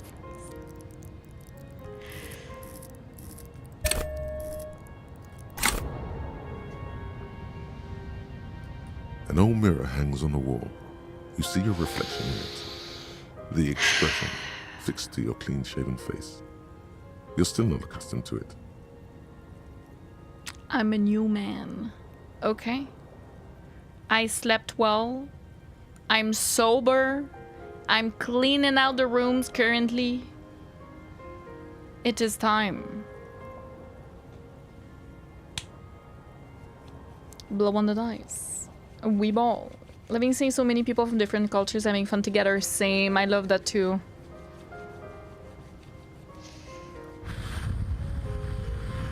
Don't die, Rob. Welcome in. Youpi, j'ai rattrapé le bon attends. Let's go.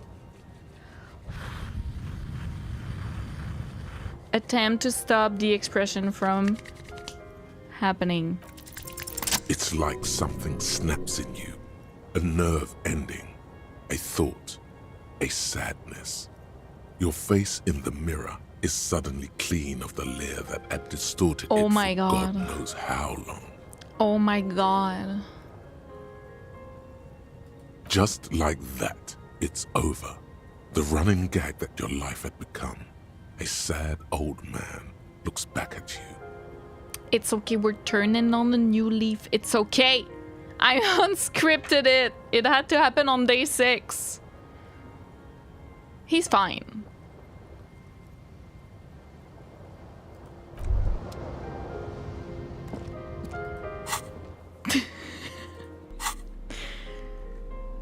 We are so back. No, I don't want to wear that actually. Ah! You. And then you.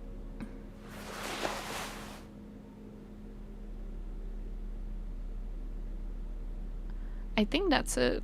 I need to change these as well. These shades.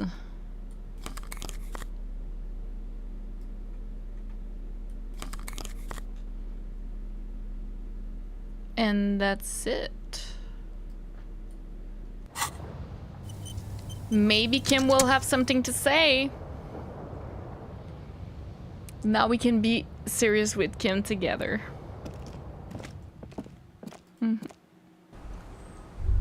He looks sadder, yes, but... Good morning. Yes? You...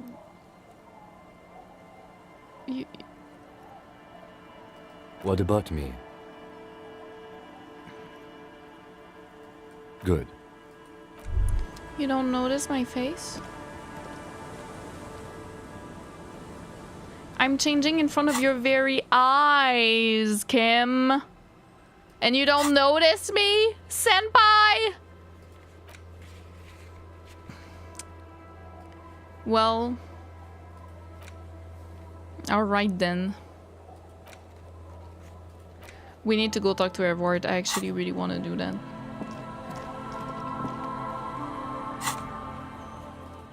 Brother! Detective, you look depressed.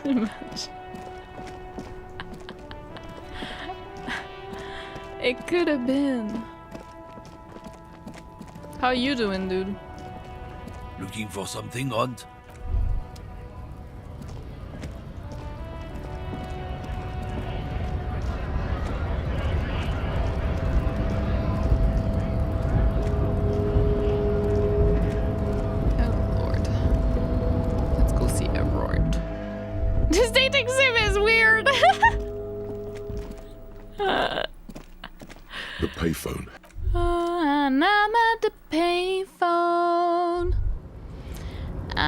the payphone trying to call home. All of my change I spent on you.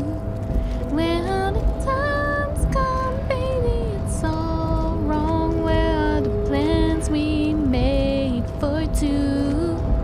Yeah, na na na na na na na na na na na na. I don't know the rest. Oh, hey, listen. I knew you'd be back. No trouble at all.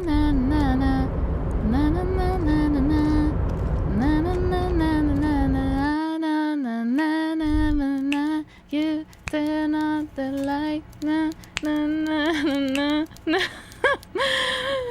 Still stuck in that time where we called it love, and in the sunset in paradise. I'm at the payphone. I'm not missing that much, right?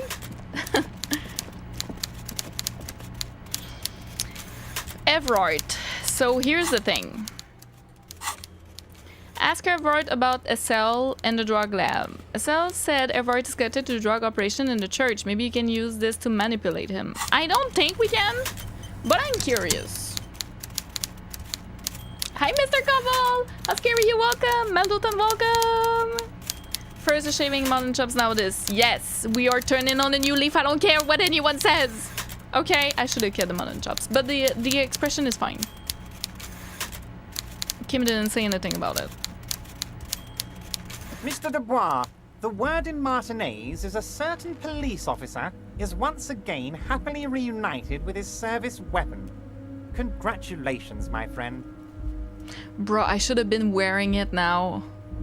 I prefer my police officers old-fashioned like that, with a gun. You can do so many things with a gun that you can't do without one. Now, what can I help you with? I don't know if I want to show it to him. But it's kind of funny. Oh, but I don't know. I don't really want to do that. I don't like him, but I wonder... Okay, let me save. You know what?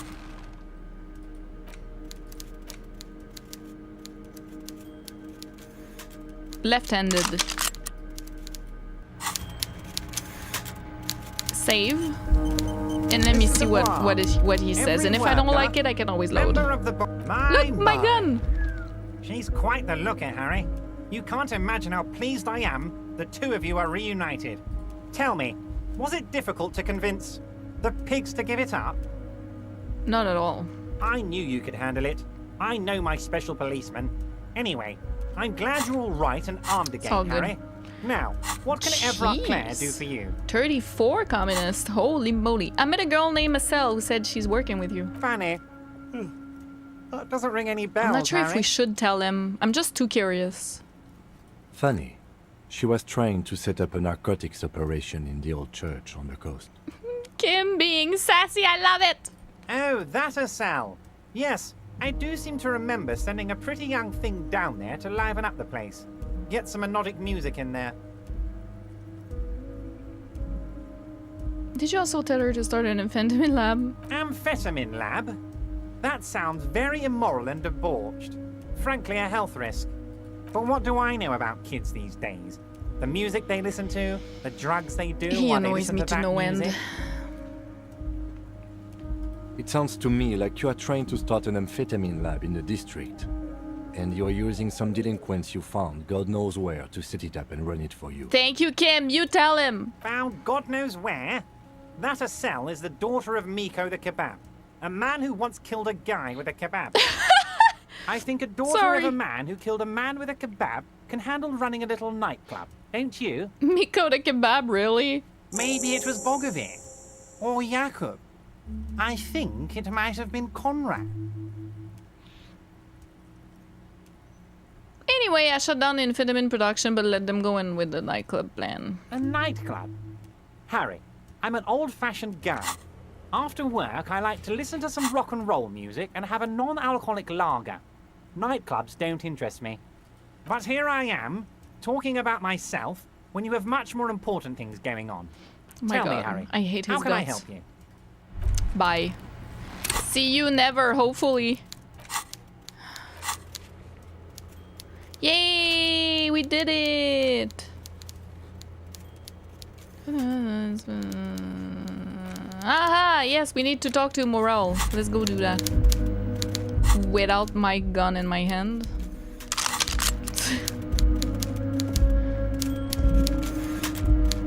It would be better. Oh my god, please. Thank you. Ah! Looks something forgotten on the coffee table. Okay, well, I can't even do anything about it. Oh. Lord. Pretty young thing, I know. I don't like it either.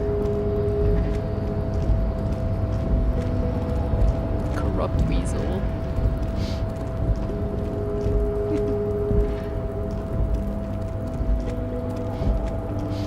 I've talked about like what I think of Evrart. It's more complicated, you know, than just that, but yeah. He annoys me. Un bug? Oh. J'ai plein de bugs. Abatria, welcome!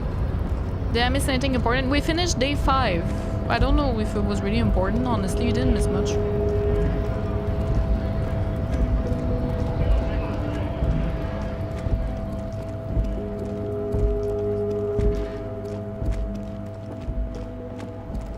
Evrart is such a pal. Lord. Yeah, characters are well written when you have conflicting feelings about them. I agree. Hey, there they are. Oh, Lord. Let's start with you. Boy, am I ever so grateful to you, officer. Now he's licking my boots. But I'm not the only one who wants to thank you.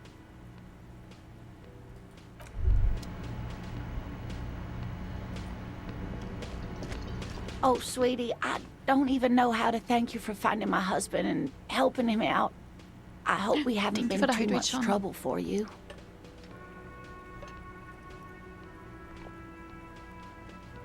I'm basically also a cryptozoologist now. I knew it. I'm not surprised. It's already getting out of hand. Well, in that case, sweetie, let me give you a small token of my gratitude. Huh? It's a tie, Mesk in origin. The pin is an antique, quite special to the cryptozoological community. The little silvery knob holding the tie together feels warm in your hand. It's in the shape of an avian skull with 8 eyes. You could ask her about this when you get the time. It's probably a cryptid, but the phasmid, of course, is more important.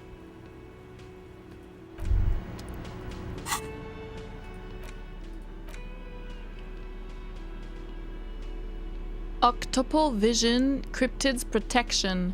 Slender bolo tie held together by an antique clasp in the shape of a bird's call. The skull features 8 cavities for eyes. Is disturbing. You can't look away. Wait, I love it. Kim. Yes? Do you like it? But I have to wear my necktie because we never know when we're gonna need it. But oh my goodness. This is nice. You go here, actually.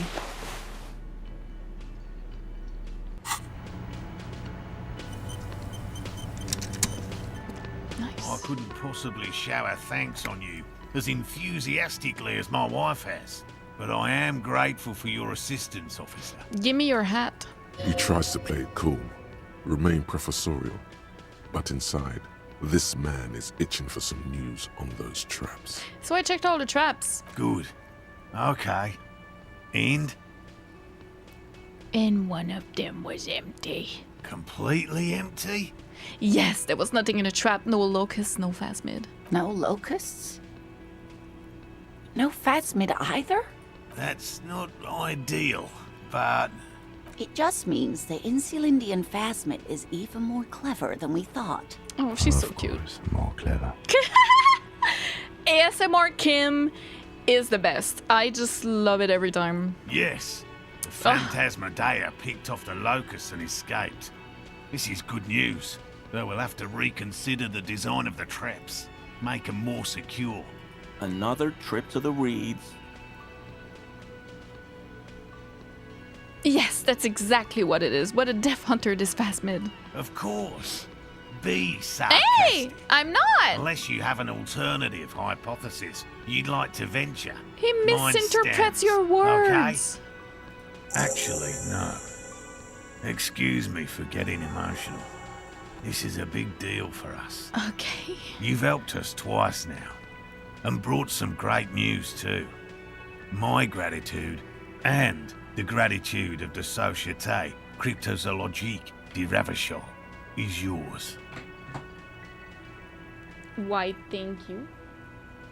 I just turned on my fan, so I'm sorry if you guys can hear that. But it's so hot in here. Okay. Société Cryptozoologique de Ravachol. Heartfelt gratitude. But does it feel like closure? What really happened? Some kind of foul play might be afoot. Theft? Thank you, it's an honor. With a straight face. We should probably return to our main investigation here. This has been refreshing, but... Helping cryptozoologists isn't really a priority for our organization, is it? The lieutenant looks out the window. Impatiently. See, here, for example, Precarious World would have hindered me. Because I would have more chances to fail, to crit fail. I really believe that it's not the best for me, that thought. That's why I took it off.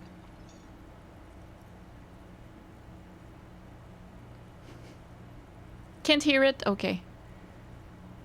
C'est censé être la bulle qui te permet de sortir du port quand Evrart t'es pas là, mais t'as déjà la carte d'accès. Ah, ok.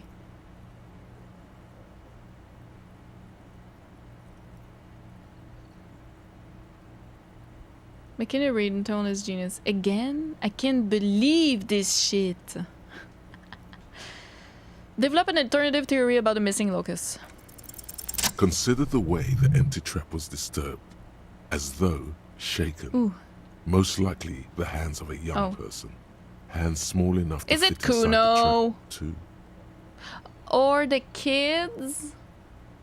The Lillian twins? You should ask the red-headed boy, Cuno. I think a little hooligan called Cuno may have stolen the locust. A little hooligan? But what would a child want with bags? Oh, my dear Morell.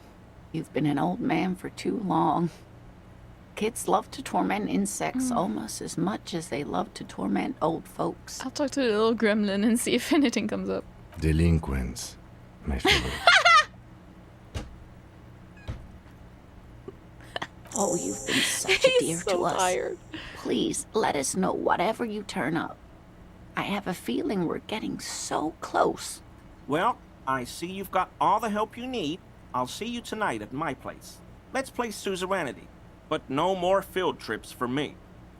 Hey, maybe I can go tonight and play suzerainty with them? After this is your last chance to talk to Gary. Really, Gary? We're getting somewhere here. I'd love to play suzerainty, but... Lena, I'm sorry, but you're not getting anywhere. It was some kids. I know the little mutants around here. Leave anything out in the open and they'll steal it, even if it's bugs. Morell, it's been fun, really, but I need a bath and I have deliveries to handle. When this tea is done, I gotta run. No need to apologize, Gary. You'd be more than helpful. We'll have to take a rain check on that game of suzerainty today, though. We're gonna follow this through. He keeps the language unemotional, but it's in there. Disappointment. The first man to break formation is always a blow to leadership. This is bigger than he lets on. Very generous of you to help us out, officer. I'm sure glad to be back from that little excursion. I mean, officers.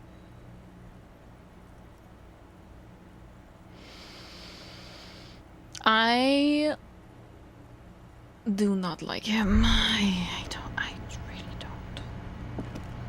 Oh, hello, sweetie. So nice to see you again. Of course, dear. Is there a particular cryptid that you're interested in learning about? Is this bird a cryptid? Point to the tie she gave you. No. It's the cryptid. Wow. The cryptid? Oh, yes.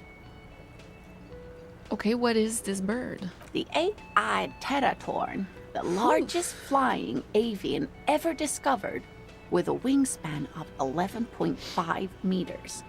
It was thought to have gone extinct 3,500 years ago. Some even doubted the fossils were real. A mutation, they said. Until... Mutation? All of evolution is a mutation. Until it was cited by renowned Gotvaldian explorer and naturalist Uwe Plattenkalk in 21. This renown seems a bit dubious. Your own catalogue comes up completely empty. But, of course, you are not all-knowing. I need to hear about this sighting. It happened on a botanical expedition into the vast and unexplored Oamrau Canyon in southeast Ilmara. Dr. Plattenkalk got separated from his group during a sandstorm. Okay, and Ramrau is... The world's largest canyon system, sweetie. It's a barren waste east of the ARE Desert. An ancient riverbed completely dried up. What happened? Alone in the blasted desert heat, the doctor wandered eastward, where man hasn't stepped foot in over 1,000 years. Since the fall of Pericarnassus. Okay. He was lost, without any navigation equipment, and desperately low on water. After a day or two, he noticed a bird high in the noon sky. A great black bird. It seemed gargantuan. Wumpty Dumpty is the best thought. Yeah, for sure. Every now and then, the bird would dive down to feed on an animal carcass somewhere on the horizon. But by the time Uwe got there, the teratorn had taken off already, and the carcass was picked clean. This happened many times. It followed him? More like he followed it. A bird that big has many liters of blood in it, and he was dying of thirst. For many days, Dr. Plattenkalk followed the teratorn until they reached a great canyon wall, where the bird finally landed to rest. The professor climbed up there with a rock in his hand. He found the bird sleeping with his head tucked under its wing, a great black pile of feathers on the perch. So he approached, slowly squeezing the rock in his fist. Watch out. Then the teratorn suddenly looked at him. He could see it had 8 eyes, 4 on either side of its skull, like a spider. And the man couldn't move. He was paralyzed, frozen into place with the rock in his hand. Whatever he did, he could not get closer to the bird. Why? The bird was controlling his mind. Oh. It kept him from approaching. He could step back. Every time he stepped forward, paralysis. Uwe spent 3 days trying until the bird flew away. Hold on, how did you survive to tell a story? The 8-eyed teratorn was indifferent to him, as long as he didn't get closer than 2 steps. It even let him feed on some carcasses up there, and the 2 unfertilized eggs it left behind. 8-eyed mind-controlling bird. Fuck yes! Absolutely, sweetie. Cryptozoologists have been tracing it ever since, but Oamrau is vast, mysterious, and holds many secrets. Modern radar telemetry shows great promise. We will confirm this one by the end of the decade, latest. This one I liked. Not only does it have 8 eyes, and is a living fossil, and the largest bird ever to live, it also does mind control. Damn! So that was the last anyone saw of it? Sadly, yes. But there are numerous reports of 8-eyed bird skulls from Ilmara. And then there's the striking resemblance to the Pericarnassian imperial eagle, an ancient heraldic symbol that is hard to pass off as coincidence. The imperial eagle, too, had 8 eyes. Very, very hard. This one's very famous. Everyone knows it. People will be looking at that tie on you and thinking that man is into cryptids. So, what else do you want to know? I wish I could wear it, but I just can't get enough of these cryptids. I'm glad you like them, but I'm not really one to tell you about all of them. You should ask my husband if you get the chance. He's the real expert. Oh, I know. I know. Hello, officer. Let's talk about I think specific I almost have cryptids. it, all right. What cryptids precisely? I usually discuss these things with specialists, so I don't know what. We would have to discuss. He wants to say, but Maybe if I was decides wearing... against it, since you've offered to help. You need to ask him about specific cryptids. Cryptids you've heard about from Lena or his friend Gary. He won't just talk. Which cryptid did you almost catch? You said before that you almost caught one. A willow person. It's a long story. One non-specialist would find rather dull. What are willow people? They're not people, really. Some argue they aren't really animals, as they seem to have evolved directly from trees. He says it in a self-explanatory everyday manner. They're very, very thin, almost flat in fact, and can camouflage themselves easily, wrapping themselves around trees and blending in with the tree bark. In that way, they're not too dissimilar from the phasmid we're looking for here. Wait, so I may not have seen these willow people without knowing it? I may have seen. You probably have. What? How did you almost catch a willow person? Gary and I painted an entire grove's worth of trees in slow-drying paint. It was a bright lavender colour. I was hoping one of the willow people would get paint on it and not be able to camouflage itself.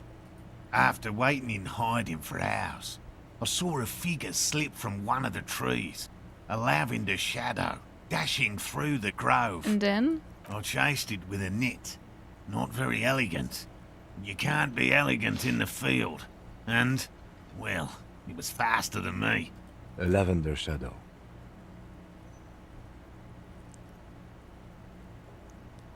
Sounds gay to me. I know you think we were snacking on funny mushrooms. Happy Bride.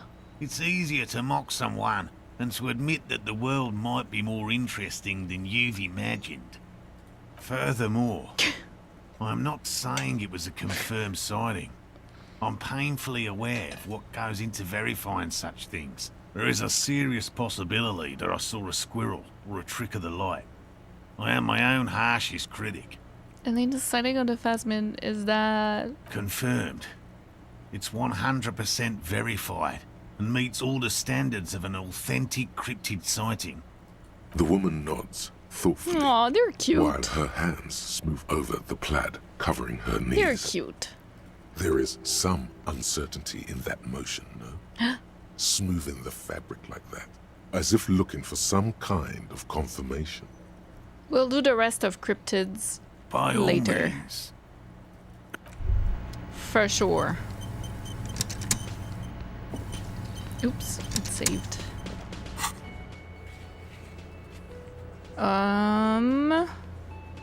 We haven't talked to Joyce in so long.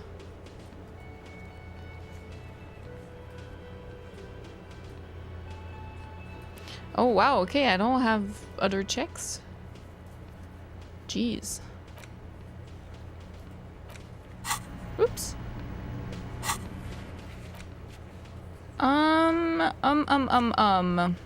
I think we can go talk to the Dicemaker, actually. We could talk to Plaisance as well.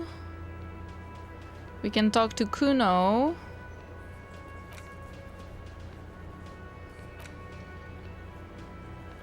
I think we can go pick that up. 8 hours?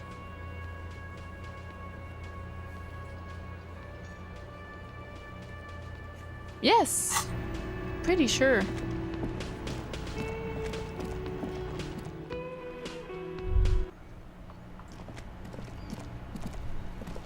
As a little person at Pride recently. Happy Pride! Okay, Plaisance. Hello again, esteemed officer, and welcome to Crime, Plaisance. Romance, I have And something to tell biographies you. I of found the famous actual source of doom. What do you mean, the actual source? Are you talking about the third presence? She remembers. Good.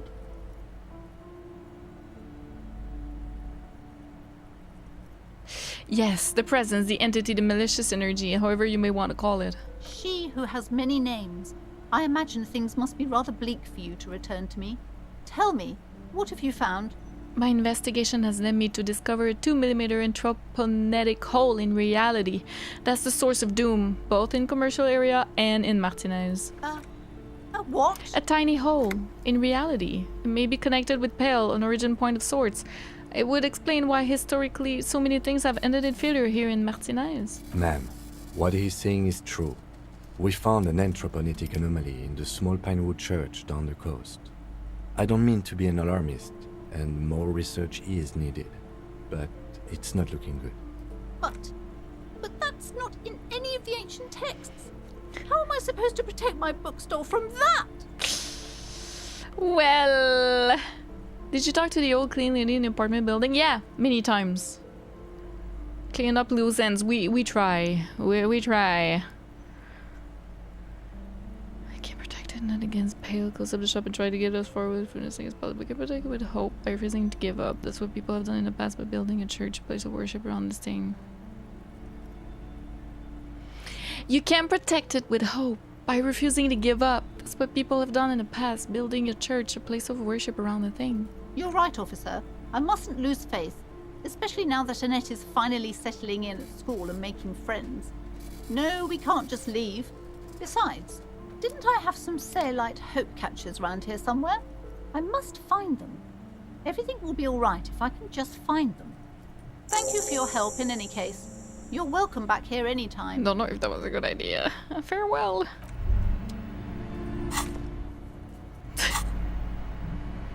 Maybe I should have told her to go away. Hi, Ace Detective. Okay, bye. Can I buy anything else? A small mountain of colorful board game boxes. Wonderful Browbridge. Who are you going to play board games with? Do you have friends or family? Do I have friends? Are you actually friends? Or just colleagues thrown together by circumstance? Then you're a lucky man, officer, for playing with friends. There were more books that I could buy, I believe. I think this one I already Several got. maps. The maps look old and fake. This bookstore is not strictly about through the amidst the shelf. point of the book and many others on various paranatural. Oops. I need to ask her, This I book's- think. Come, I can't have you end up. And what if I ask her for this one? The maps look. I'm sorry, officer, but they're quite valuable. Though they might not. That old thing. It's an out-of-date map of a tourist location that never was nor came to be. The Martinez. Yeah, I know, because there is no Ferris wheel anymore. From when some design studio people tried to spruce the place up 4 or 5 years ago. They also renovated the horse statue, set up those coin-operated viewers, and designed the new street lamps. What happened then? They didn't get that far, for some reason. Yeah. A shame the project never got going. Would be nice if someone fixed Martinez up. All these ruins are bad for business. Hi, Joel. Do I have friends? Is the big question. Shelves full of biographies of famous. Browsing through suddenly, high-speed love. Next to the. I'm sorry. I did not mean to rush you. Don't think I can buy anything more. Shelves filled to the brim with Crime fiction. A police. crime fiction. The These books, Crew. not a single mention of all the stress this work creates. Shelves. I think the only thing I could buy is these. The display rack is brimming with worn paperbacks featuring an extremely muscular, sword-wielding barbarian on the cover. Nearly all the titles contain the word I Hyundai. don't know if I want to. I don't know. I'll think about it. I might think about it. No, I haven't read them. No.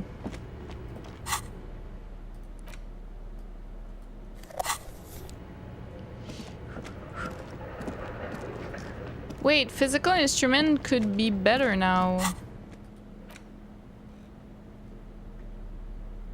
Right?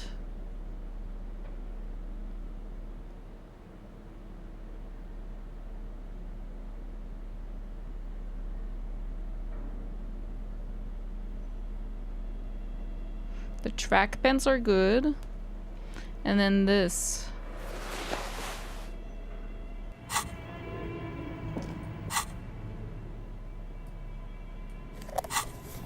Let's see.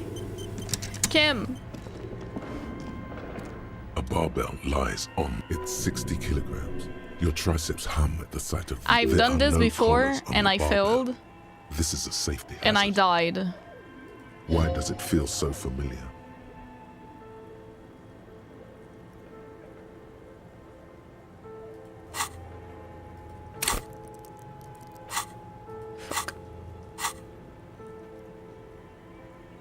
Is this familiar because I'm a weightlifter? No, it's not that. It's just a memory. A memory from another life. When you were young. You're right. I remember The doing weight's made this. for love. Better not touch it then. It would be a violation of EPIS safety regulations. 8%? If the gym was still operating, but it isn't. No one's supposed to come here anymore.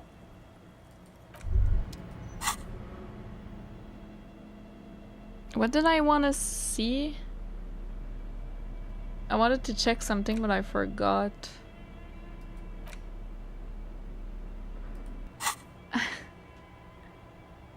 Oh yeah, I wanted to check the smoke. +1 intellect. Okay, yeah, no.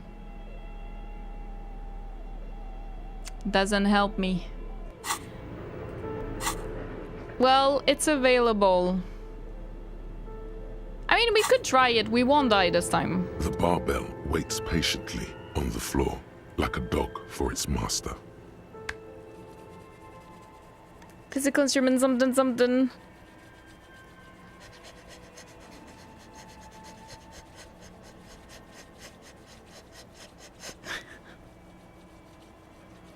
I can't believe Devil Woman doesn't call to you. Yeah, last time we were missing a... Yeah. This time we should be okay. Show how strong we are, Tikim.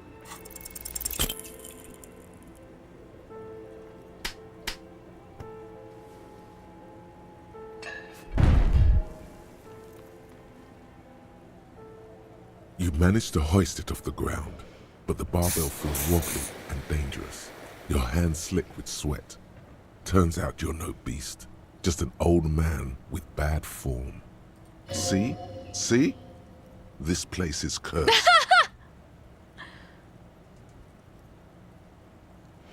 Seems like I'm a little out of shape. Maybe these gloves just suck.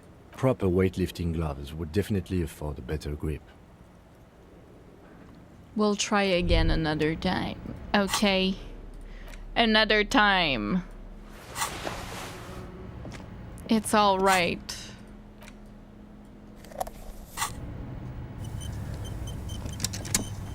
Super El Nino to blow your dice. I'm so scared, actually. I'm so scared of the Super El Nino. It can't be good. Hello, my lady.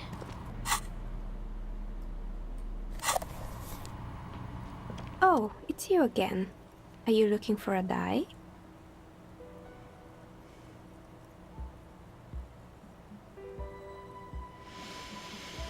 Came back to pick up my die. Excellent. That will be 10 real for one set of magnetic dice. Here you go. This was an especially fun set to make. Dazzling. It's like you have a pair of tiny disco balls in your hand. I think I found the actual source of the curse. You mean the curse that I'm spared of because I live outside its immediate reach? Yeah, well, about that. I'm listening. There's a 2mm hole in reality located in the church on the other side of the canal. I think it may be related to Bale. Excuse me? A 2mm hole in reality? This can't be true. I'm afraid it is, man. Sona Lukanen killed the former lead programmer of Fortress Accident, made the discovery. So it's even Oh, worse I'm sorry. than I didn't mean thought. to do that. It's not just the commercial area that's cursed, it's the entire world. She looks outside the window where daylight has filled the yard.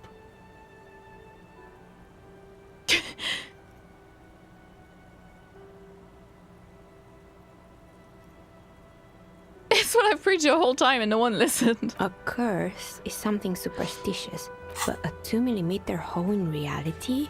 We all know what it means. It's pale. In any case, thank you for stopping by. It's good to have an answer, even if I can't claim to understand it fully. Okay. Yay! These 100-sided dice are made of ivory and inlaid with magnetic lodestone. When rolled together, pips on the dice interact with each other by pulling and pushing, just like magnetic personalities. Note, look at the map. Damage roll to see which white checks have opened.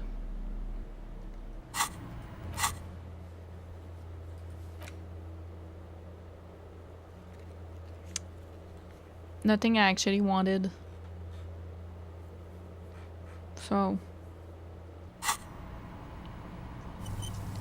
Bunny Rabbit! I'm gonna gift you a sub for sure. Let me do that right now. Here we go. Thank you so much for watching so much so you can redeem a gifted sub. I really appreciate it. There you go. Thank you. Where is Awesomeness? Welcome. And Bunny, of course, welcome. Thank you. What do you mean? Enjoy your emotes and no ads, especially.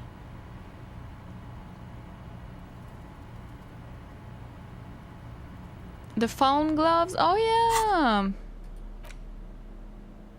It's half-light. It's not physical instrument. Unfortunately. Sorry, Kim. I always forget. My apologies. Okay, what next? We still have some time. Let me see.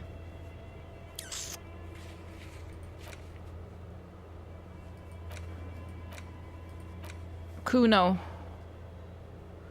And then, honestly, it's Classier. Speaking to Classier is gonna be huge. Should I stop the stream before?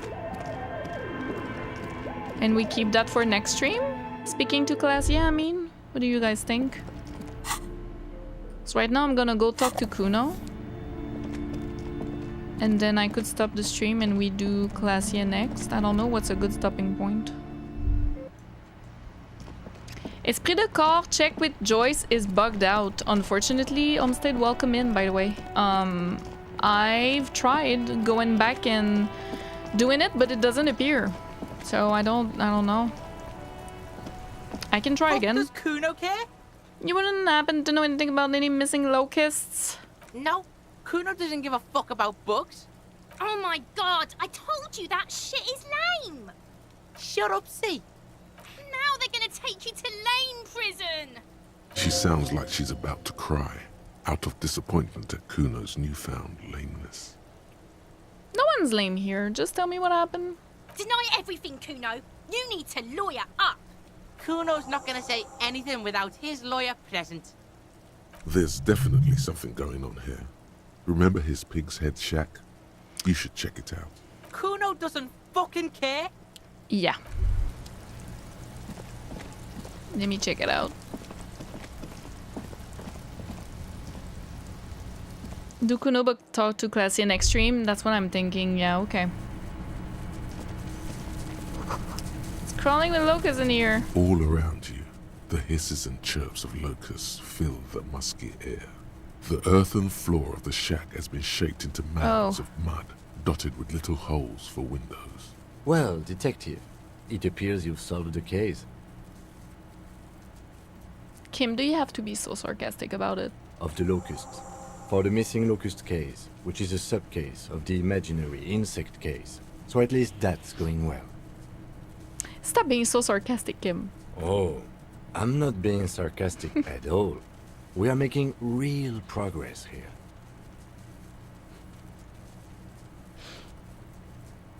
Officer, you think the Insulidian phasmid is nearby? If anything, the presence of the locust points to the opposite.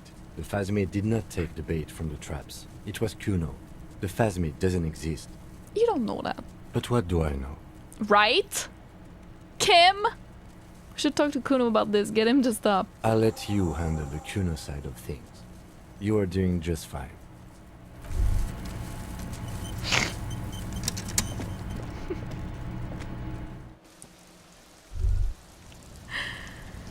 Of the locust, that was so funny. Maybe stop before class, yes, there tends to be a lot of back and forth with her. Talk to Joyce would mean 3-hour dialogue. That sure got a time. We already did all the dialogue. Does Cuno care? I know you took the locust from the traps the cryptos just set up. Yeah. Cuno took the bugs. So what? So it wasn't a phasmid. A wave of disappointment washes over you.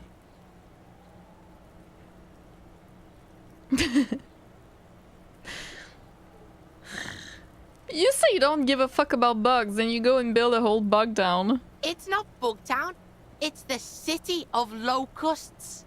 Locusts aren't just bug shit. They come out of the sky like a fucking shadow. Shit descends. Stop! Sometimes I forget he's just 12. You stop. It's like their fucking night. Locust City, Night City, City of Rage. The girl forces herself to watch again. The corners of her eyes Good twitching from morning, discomfort. Locust City!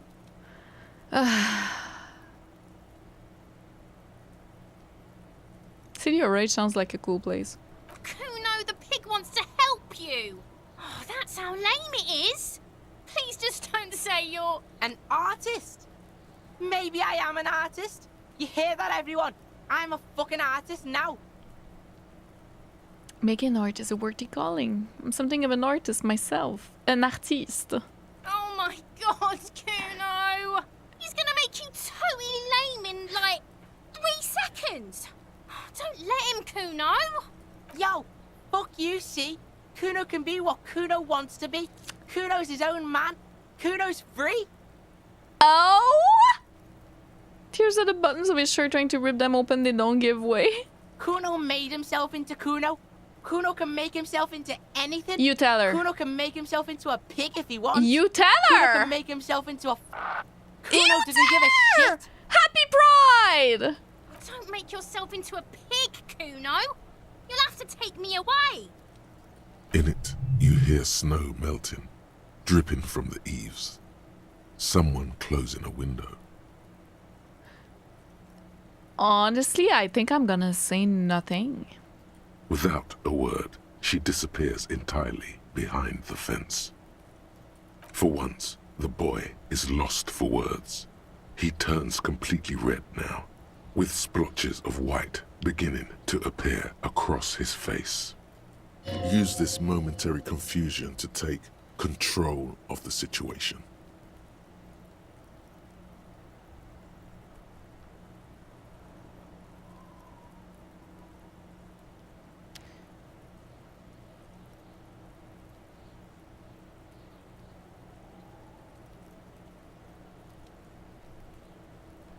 What's going to happen to the locusts? Cuno's gonna let the fucking locusts die. I need you to stop taking locusts from the traps. Cryptozoologists are trying to find something very important and those locusts are bait. I don't give a shit. I don't need the locusts anyway. Shit is all lame now. C was right. Shit. The girl's face appears again, above the fence. Just long enough to Maybe make I should have eye said contact something. with Cuno. I thought they were about to break up. I have to ask, what does the city of locusts mean? It don't mean anything. It's shit. Cuno just likes to focus. Cuno likes to concentrate on shit. Aww. Build shit when he's zipping hard. Fuck. Pig, you really shouldn't have fucked with Cuno City. Now it's all fucking lame. Oh, that's all settled. I better be off. The fuck are they trying to catch anyway? With the Insulinian traps? phasmid. Huh.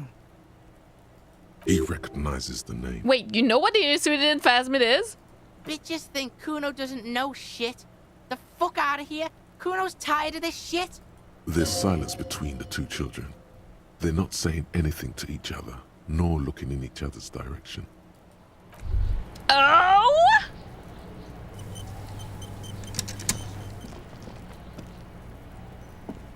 I'll die before I I'll die before I squeal, pig.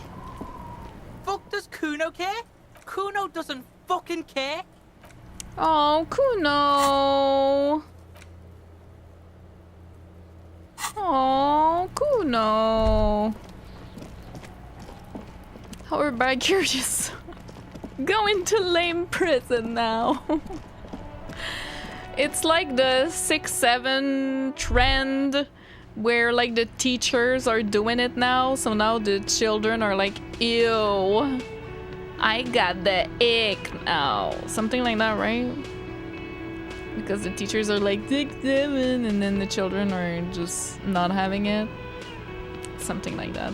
Locust City was supposed to be the next game after DISCO ELYSIUM, playing as Cuno and Cuno was. Sadly, the game got scrapped. You're kidding! No, you can't tell me that, okay? It just makes me sad. We're all part of the homosexual underground during Pride Month, as it should be. Sean Murphy, welcome. Cuno, my goat. Yep. I love this, his little, when you mention a fastmate, it's really cute. Yeah, I agree. Hi, Hinton, welcome back. What? It was supposed to be a game? Once the grown-ups catch on, it's all over. Yeah. Yeah. Hello, officer. I think I almost have it. A new trap design, that is. I know you're skeptical, but I have a good feeling about this. I had a chat with this kid Cuno. He promised to stop stealing the locusts. So he was just a child. Thank you for telling us, sweetie. This is good news, right? It means we can try again. She acts chipper, but something's changed in her tone. A hidden worry. Something is secretly gnawing at her confidence.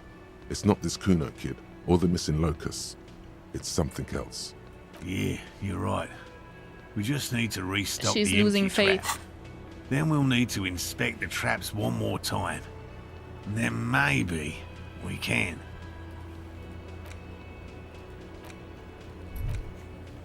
Huh? No, don't die. Don't die, you too. My God, enough. He has a 38-degree fever. His resilience has given way. Oh my God. Darling, I told you to take it easy. He's gonna die. You're getting sick. Maybe it's time to go home. You're right, you're right. We can come back next season. No, wait, I have when it's questions. There won't be a next season. Not for this. Find a phasmid or admit defeat, people.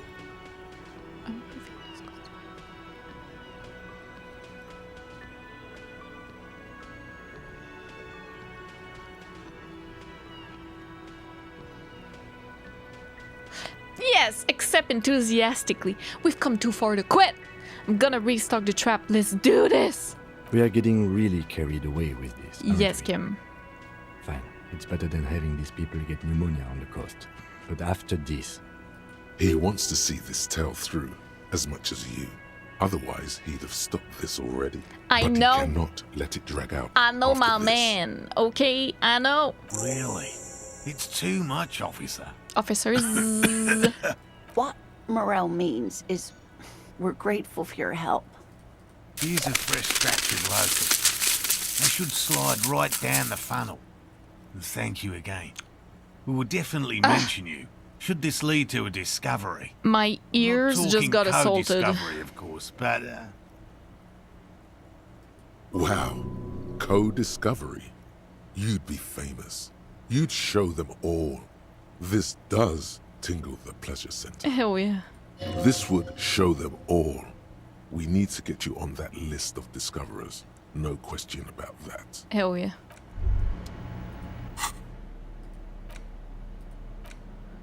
Car box with several rows of little holes in the lid. You can go... you can sell this. Seems perfectly ordinary. Upon closer examination, it's obvious that it has been prepared with great care. 2 points. Let's fucking go. Find the insulin phasmid. First restart the trap you left empty before. The trick is to remember which one it was. You think I don't remember? I came looking for it like 1,000 times. Actually, church would have been better.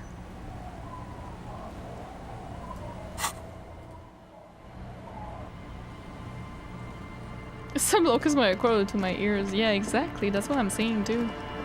That was intense.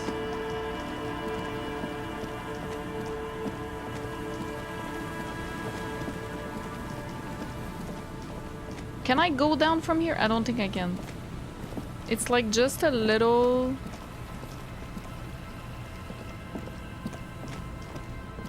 Oh, they're back. Oh, it was just too late last time. Gotcha. Down here. There's already some in it. What? Morell's trap stands empty, just like the boathouses around it. Bug, visual bug your much? sweaty hair. So this is really what I need to do. First, we start the trap you left empty before. Trick is to remember which one. Yeah, into a trap. The locusts, dazed from being transported, slowly begin to acclimate to their new surroundings. They're not really going to get the chance to get comfortable here. Good. Now that's done. When do you think we will return to our impending apocalypse of a murder investigation? Impending apocalypse of a murder investigation. This has blown out of proportion, Kim. It's also a revolution, a communist revolution. There's the apocalypse coming through the pale. There's someone who died, and there's an insulidian phasmid. Don't answer that. It was a rhetorical question. He doesn't want to, but if there is one more cryptozoological runaround, he must force the investigation back on track. This better be it. The day we find it, Kim, if we ever do, is gonna be so funny. I'm gonna be like, see? Section of the coast has been used in decades. See? Visual bugs bug. Yes, bugged bugs. I missed the top bubble, did I? I was the blue one. Hello. Isn't this a fine morning? Have you been talking to other police officers? Me? Yes, at some point, I'm sure I have. You're a special consultant. Was this one rather memorable instance when I had a chance to meet the head of Dominion Police. No, that's not what I mean. And as you know, they have this very distinctive dress uniform with scarlet breeches and little cylindrical fur caps. You know that's not what I mean. These are called... Wait, what was it that you wanted to ask?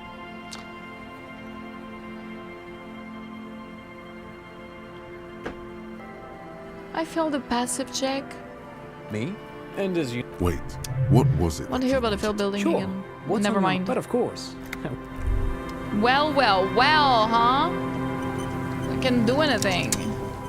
Shit.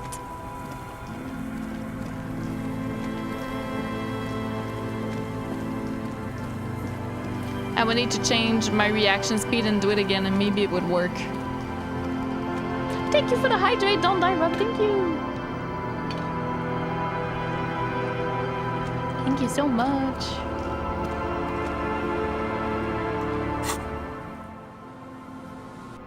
Time to save scum. Nah. No. I don't think that's okay to do.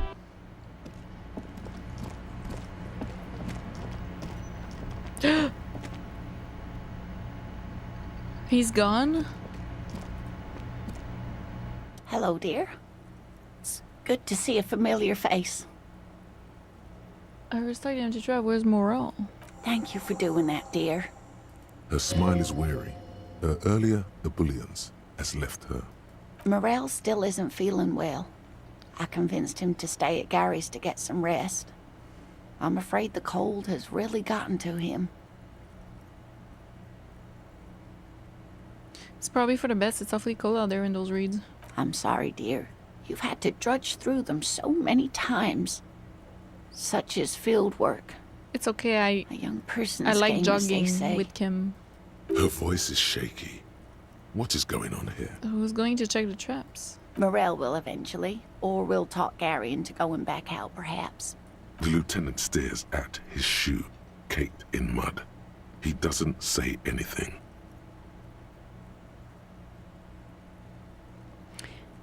Once more onto the bridge, then. That really is too much, sweetie. Thank you for your dedication, but I can see you're coming down with a cough yourself. Huh? Very strange. Why is she not letting you do this? It's like she's given up. Lena, what's wrong? You seem different. Different? How? You're not telling me the whole story. I'm not.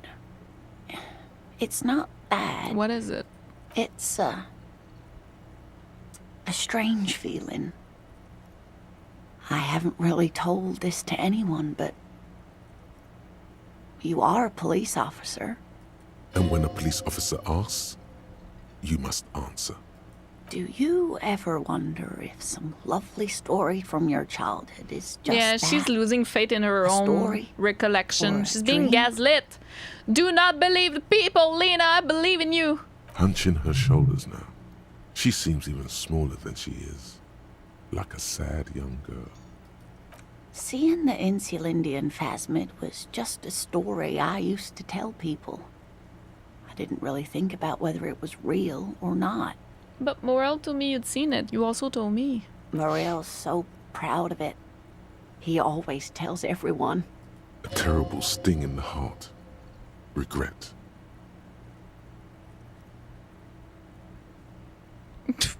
You seem to really believe it happened. Doesn't that come for something? No, sweetie. There's more to it than that. Morell was so eager to believe my story was evidence of the phasmid's existence. That I'm some queen of the cryptozoologists. That. And for years, his belief made me believe too. But now, we're both getting old, and he's still working himself sick out in those reeds looking for it. But what if I was just wrong? I think I was. Even if that's the case, you still had a good life and a great experience, so I don't see how bad that is. The lieutenant opens his notebook, but doesn't write anything. He's hiding. These things are tough on him. Matters of love, not violence or deceit.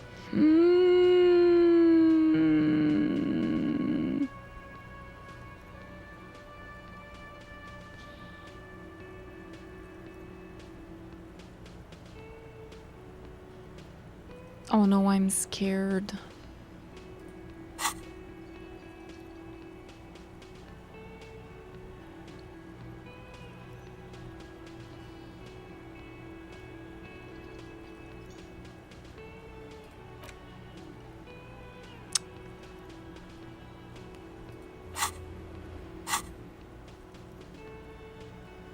Oh no. Guys, I don't think I've ever been this scared for a role.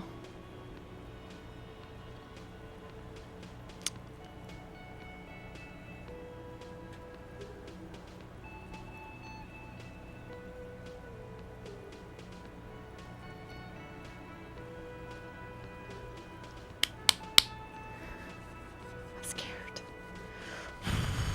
First tell her that her marriage hasn't been a lie. Oh, thank you for the good luck. Oh no, oh my god. Okay. Oh no, Patrick, it didn't work, I don't know why. Oh no.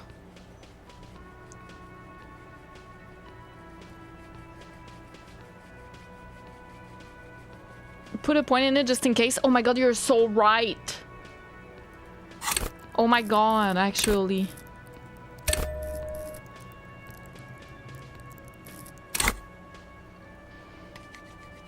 You're so right, actually. I had 2 points. Curse you, Monty Dumpty and Wasteland.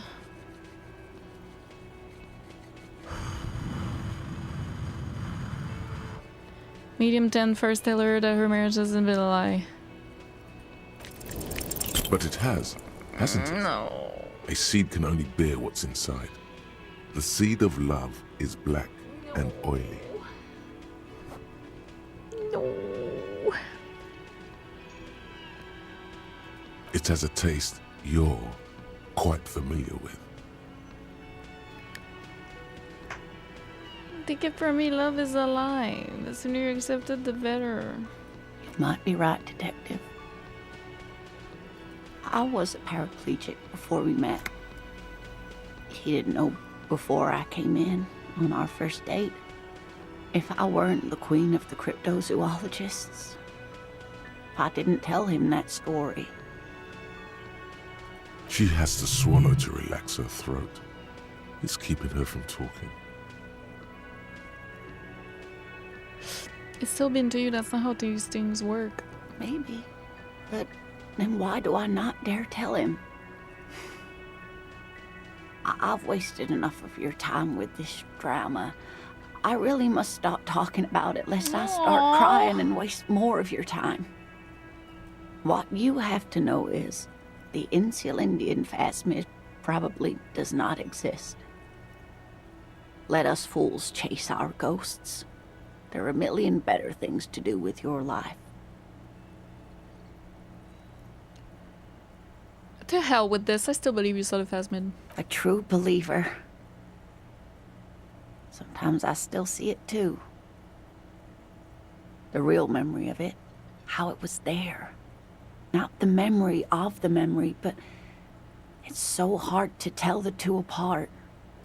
Rising, unfolding from the reeds on a hot summer's day, like a benevolent god. Either way, I should go. Poor Morell is running a fever, and I need to get him home to Jamrock before we overstay our welcome with Gary. Can I go see him at Gary's? Because I wanted to hear more about the other cryptids, and now he's not there.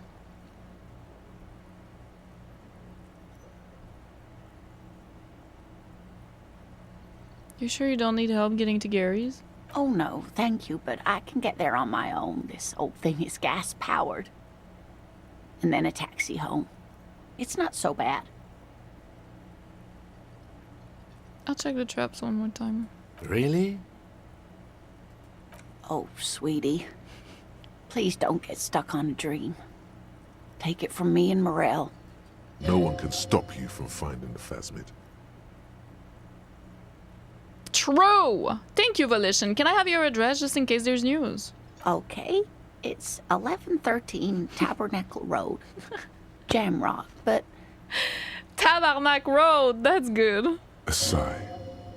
She doesn't think you'll need it.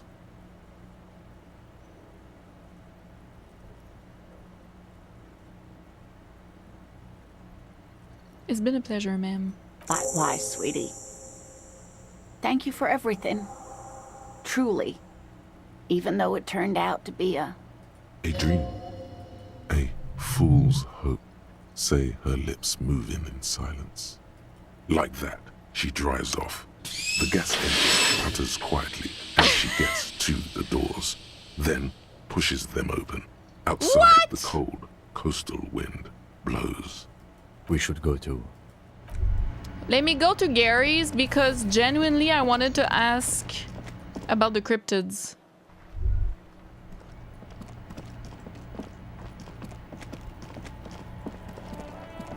Is it here? It's on the other... Where was it again? Oh, it's on the other side. Never mind. Wait. The turbo wheelchair.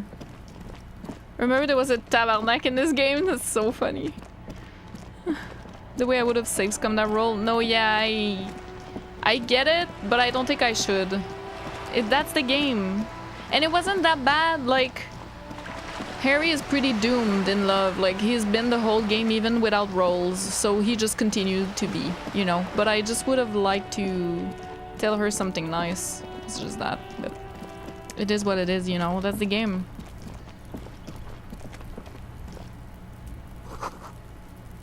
Someone's washing dishes. Okay, they're in. The door is closed again. Nothing to do here anymore. You hear someone inside, walking from room to room. Whoever lives here. Okay, now my problem is though, I didn't know that he would leave like that. The door is, Am I missing? Okay, you guys can answer this. I do not mind. I wanted to ask more about the cryptids to Morell, because I had like a shit ton of them, but now I can't. So I would load back for that, because I didn't know.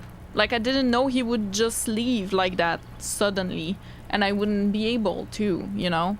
So I would load for that, not to like save scum the role necessarily, but just like for that. But is it just more info and it doesn't really matter in the grand scheme of things? Like, do I miss a lot out, basically?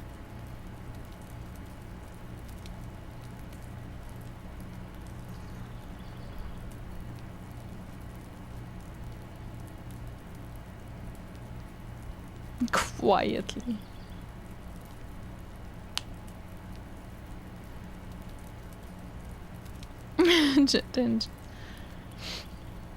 Story of Harry feels more genuine without saves coming. Yeah, no, I get it. That kind of role where it's not something that I didn't know would happen. Does that make sense? Like, I don't think in this playthrough, I don't think I've ever save scummed for something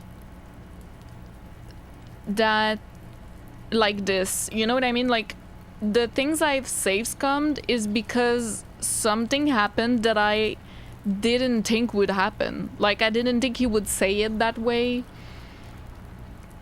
And I want to RPG, right? I want to roleplay, so I didn't think he would say it that way. I didn't think Kim would react that way. Like, I just didn't expect something out of whatever role I did, and I might have save scummed that. Here, it was clear what would happen. It was a question of success or fail based on RNG purely, but like, I knew what would happen, so I wouldn't save scum that type of thing. Like, that's just the game. Does that make sense? If you fail a role like that, it is what it is, right?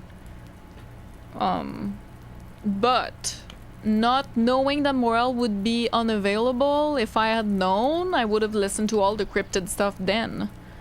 That matters to me. Does that make sense? For more lore. They're just flavor. Okay.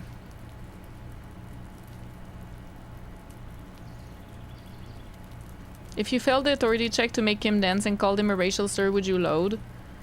I don't know. I don't think so, but I don't know. It didn't happen, so. Said you missed the Kim kissing scene. What the fuck? Okay, well, we missed a little bit of lore then. That bothers me more than anything else. Like, that bothers me so much. I don't want to miss lore.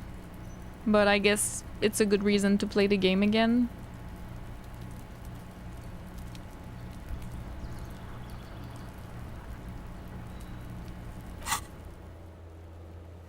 It makes me sad though, because you guys know how much I love the lore. So I don't know, if I load back, it's quite a bit ago, isn't it? It was like...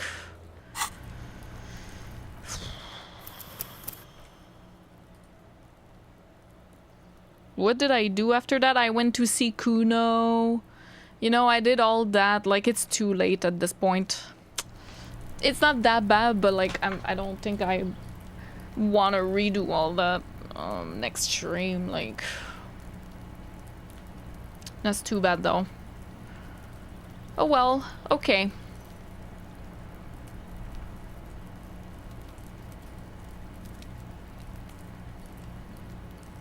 You don't have to redo anything though, just listen to Morell. Oh, you mean just save here, listen to Morell, and then come back on my save here? Is that what you mean? DISCO ELYSIUM Renegade. Yeah, I could do that, that's true. Could find it on YouTube if you wanted to learn about the other Fastmates without replaying some parts. Oh, we could do that. I'll do a hard save. And we can load. So that's our hard save right now, but we could load to here.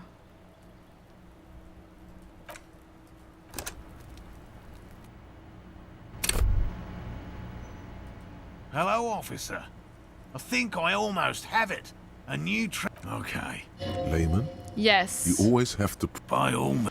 Okay, so next stream we'll start with that and then go back to our save. Let's do that then. Yeah, YouTube, sometimes you can have spoilers or something, like it's really tricky.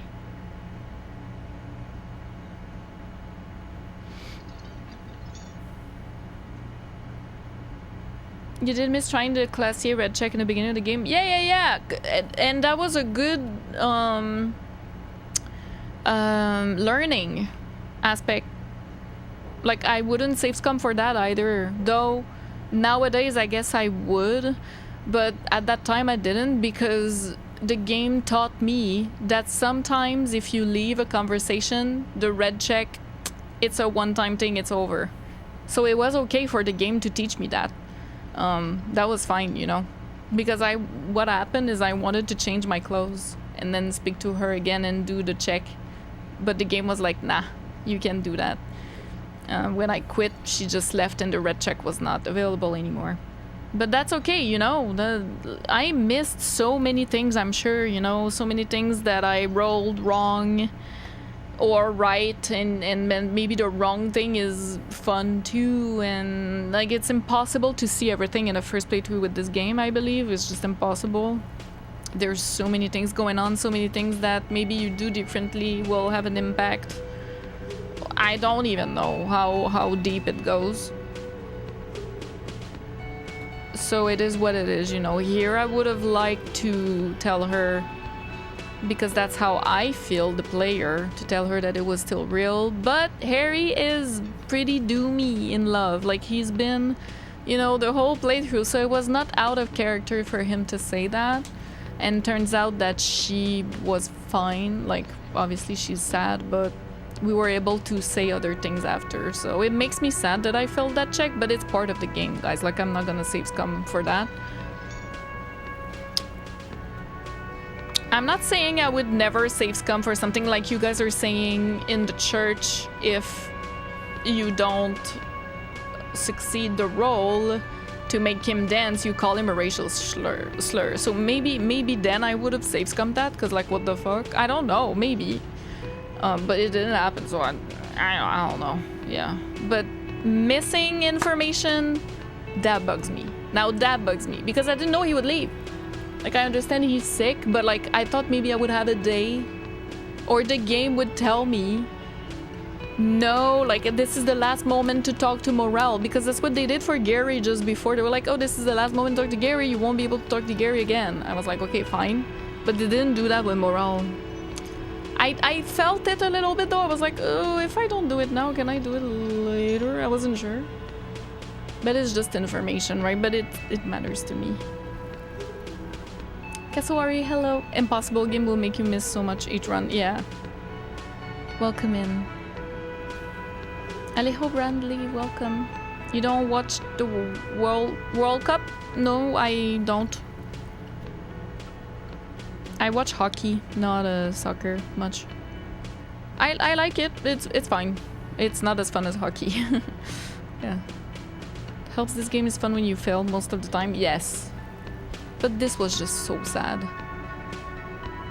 Came down to our greed for money and knowledge. We were just too much of a capitalist for feelings. Yep. In that moment. Yeah. There's a whole lot of background skill check and things that depend on previous dialogue option, which open up paths not seen. Yeah, like earlier I missed I failed the reaction passive check. I failed it, and with Trent. So that didn't work, but I'm sure if I put a point in reaction speed and try again, then maybe it would work. I don't know if it's like set in stone, those passive checks, or if I can try them again. I think I can try them again, because with Kim it worked. With authority, I was able to make him tell me a secret, And that was a passive authority check. It means that all the previous times I failed it, but that time I succeeded. So I could do that, put a point in reaction speed, and maybe I would pass the passive check. I don't know.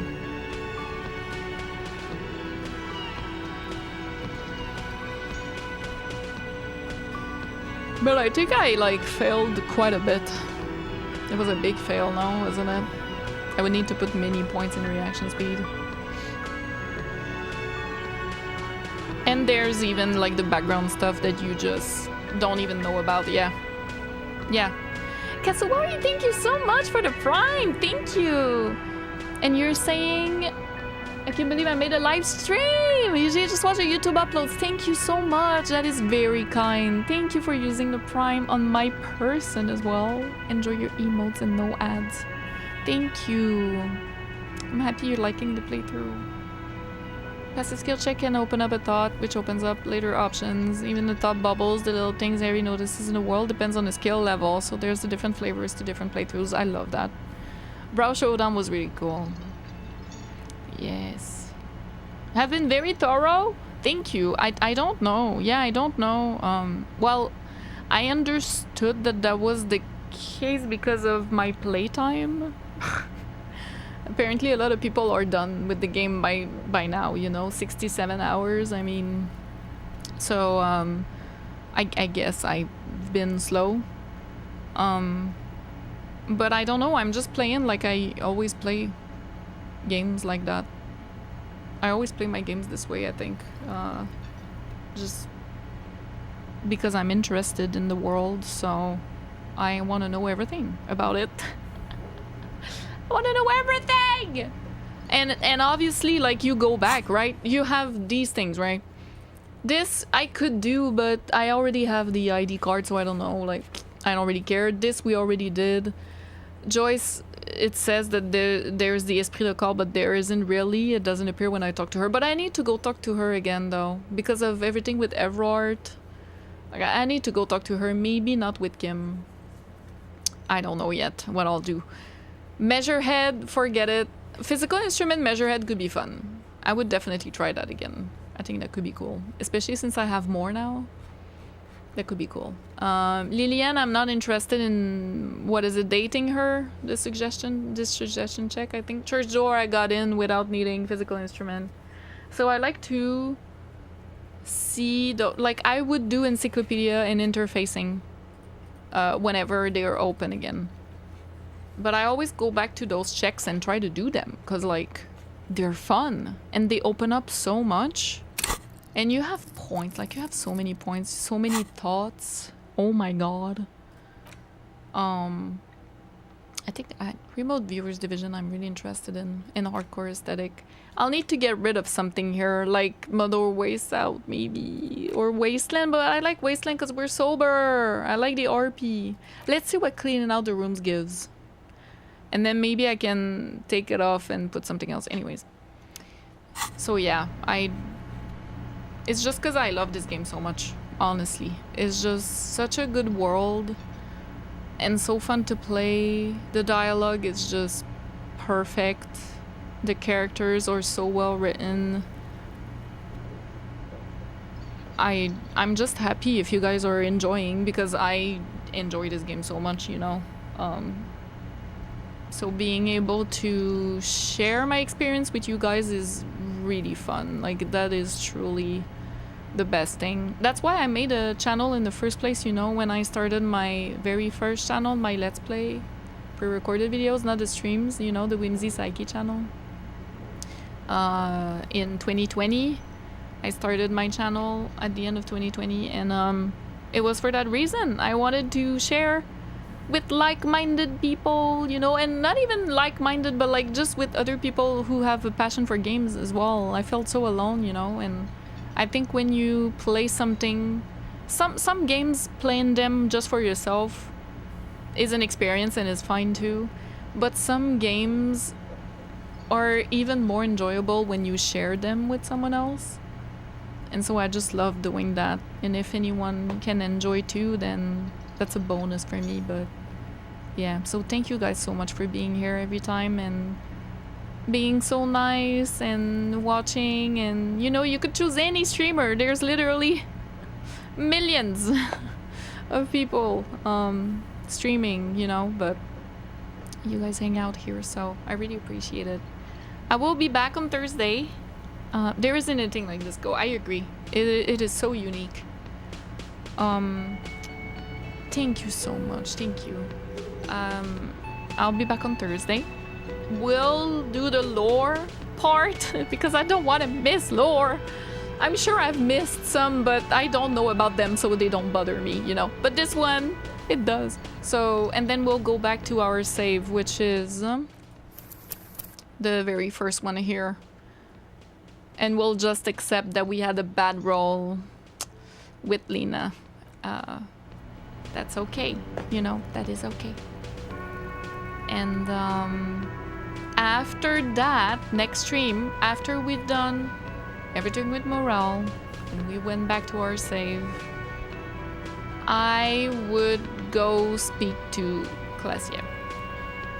I think that's where we're at now. Let me just show our list. This we did, okay, in our current save. So these things are done. This is also done. So all that's left for us to do, get yourself organized, is more like at night, I feel like, at 10 p.m., right? And the rest will either be main story, come in with it, like find a murder weapon.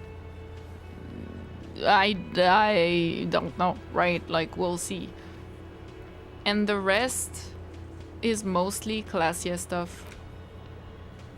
Maybe we can ask her about the tattoos.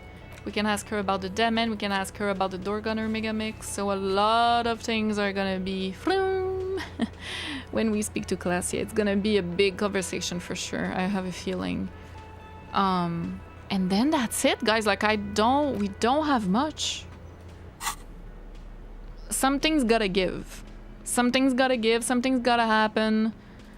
There's the tribunal thing that they talk about. That's gonna be the big showdown at the end of the game or something. I don't know. And maybe that's when this will come in handy. I'm keeping it, that's for sure. I don't know. But the mercenaries are gonna attack one day, you know, and I guess we'll be ready. I don't know. For the main story, that's where we're at. Like, talk to Clasia, and then I don't know what's gonna happen. I want to talk to Joyce as well. Maybe we could do that next stream. We'll see. But we're on day 6. Almost a week in game. Whew. Here we go. The streams got me to install this game and start playing it! That's amazing. I hope you're enjoying. Loving it. Oh, it's so good. Okay. So, do we raid out? Let me see. Love from Germany. Thank you. 2 Disco ELYSIUM streams have become part of my weekly routine. What can I say? Oh, that's so sweet. Thank you, Crimelino. Thank you so much. So grateful. As you guys are so fun.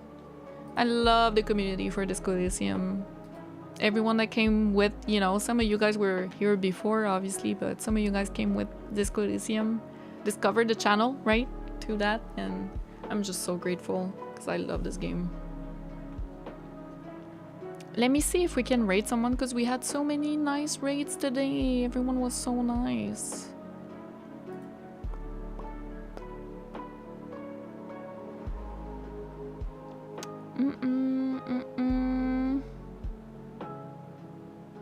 Let me check. I'm trying to see who's playing what. Beta's playing Solar Punk. With this game, despite the fact that oh, I think she's ending. You know, I get a little bit into it too much. I think she's ending the stream. Damn it! I wouldn't be surprised. On. So we are going to go see Shinobi Jules so that they... Thank God. I was like, not me, not me, not me, not me. Okay. We could double raid. She's raiding Shinobi Jules. Let's double raid. I'll raid her before. Ooh. I could do like 2 days, 3... We could double raid. Maybe I shouldn't raid at all and just go.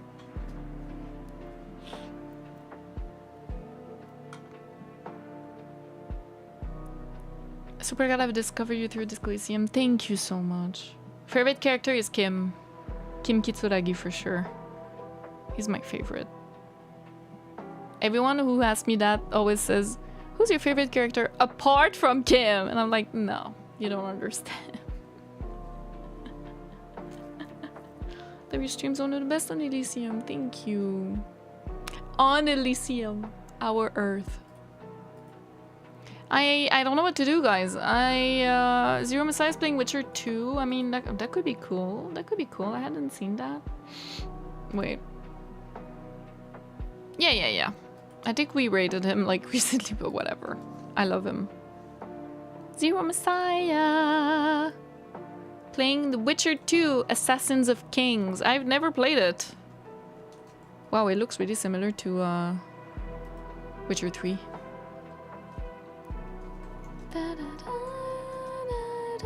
If you want to put the raid message in his chat when we raid him, the one with the fire is for followers. The one with the hypnosis emote is if you're subscribed on Twitch. And we'll go see Zero Messiah playing Witcher 2 and go say hi. He is such a sweetheart. He is so kind and so wholesome and so warm. I guarantee you'll like your time there. And thank you again so much for today, guys. As always, I loved the stream. It was so fun. Thank you. And I'll see you guys again on Thursday with more DISCO ELYSIUM. And we'll see what happens, but I feel like it's gonna be a big deal. I don't know. I feel like next stream is gonna be insane because main story, you know what I mean? Something's gotta give. Okay, so we'll see. But I'm excited. So anyways, I'll see you guys. Bye!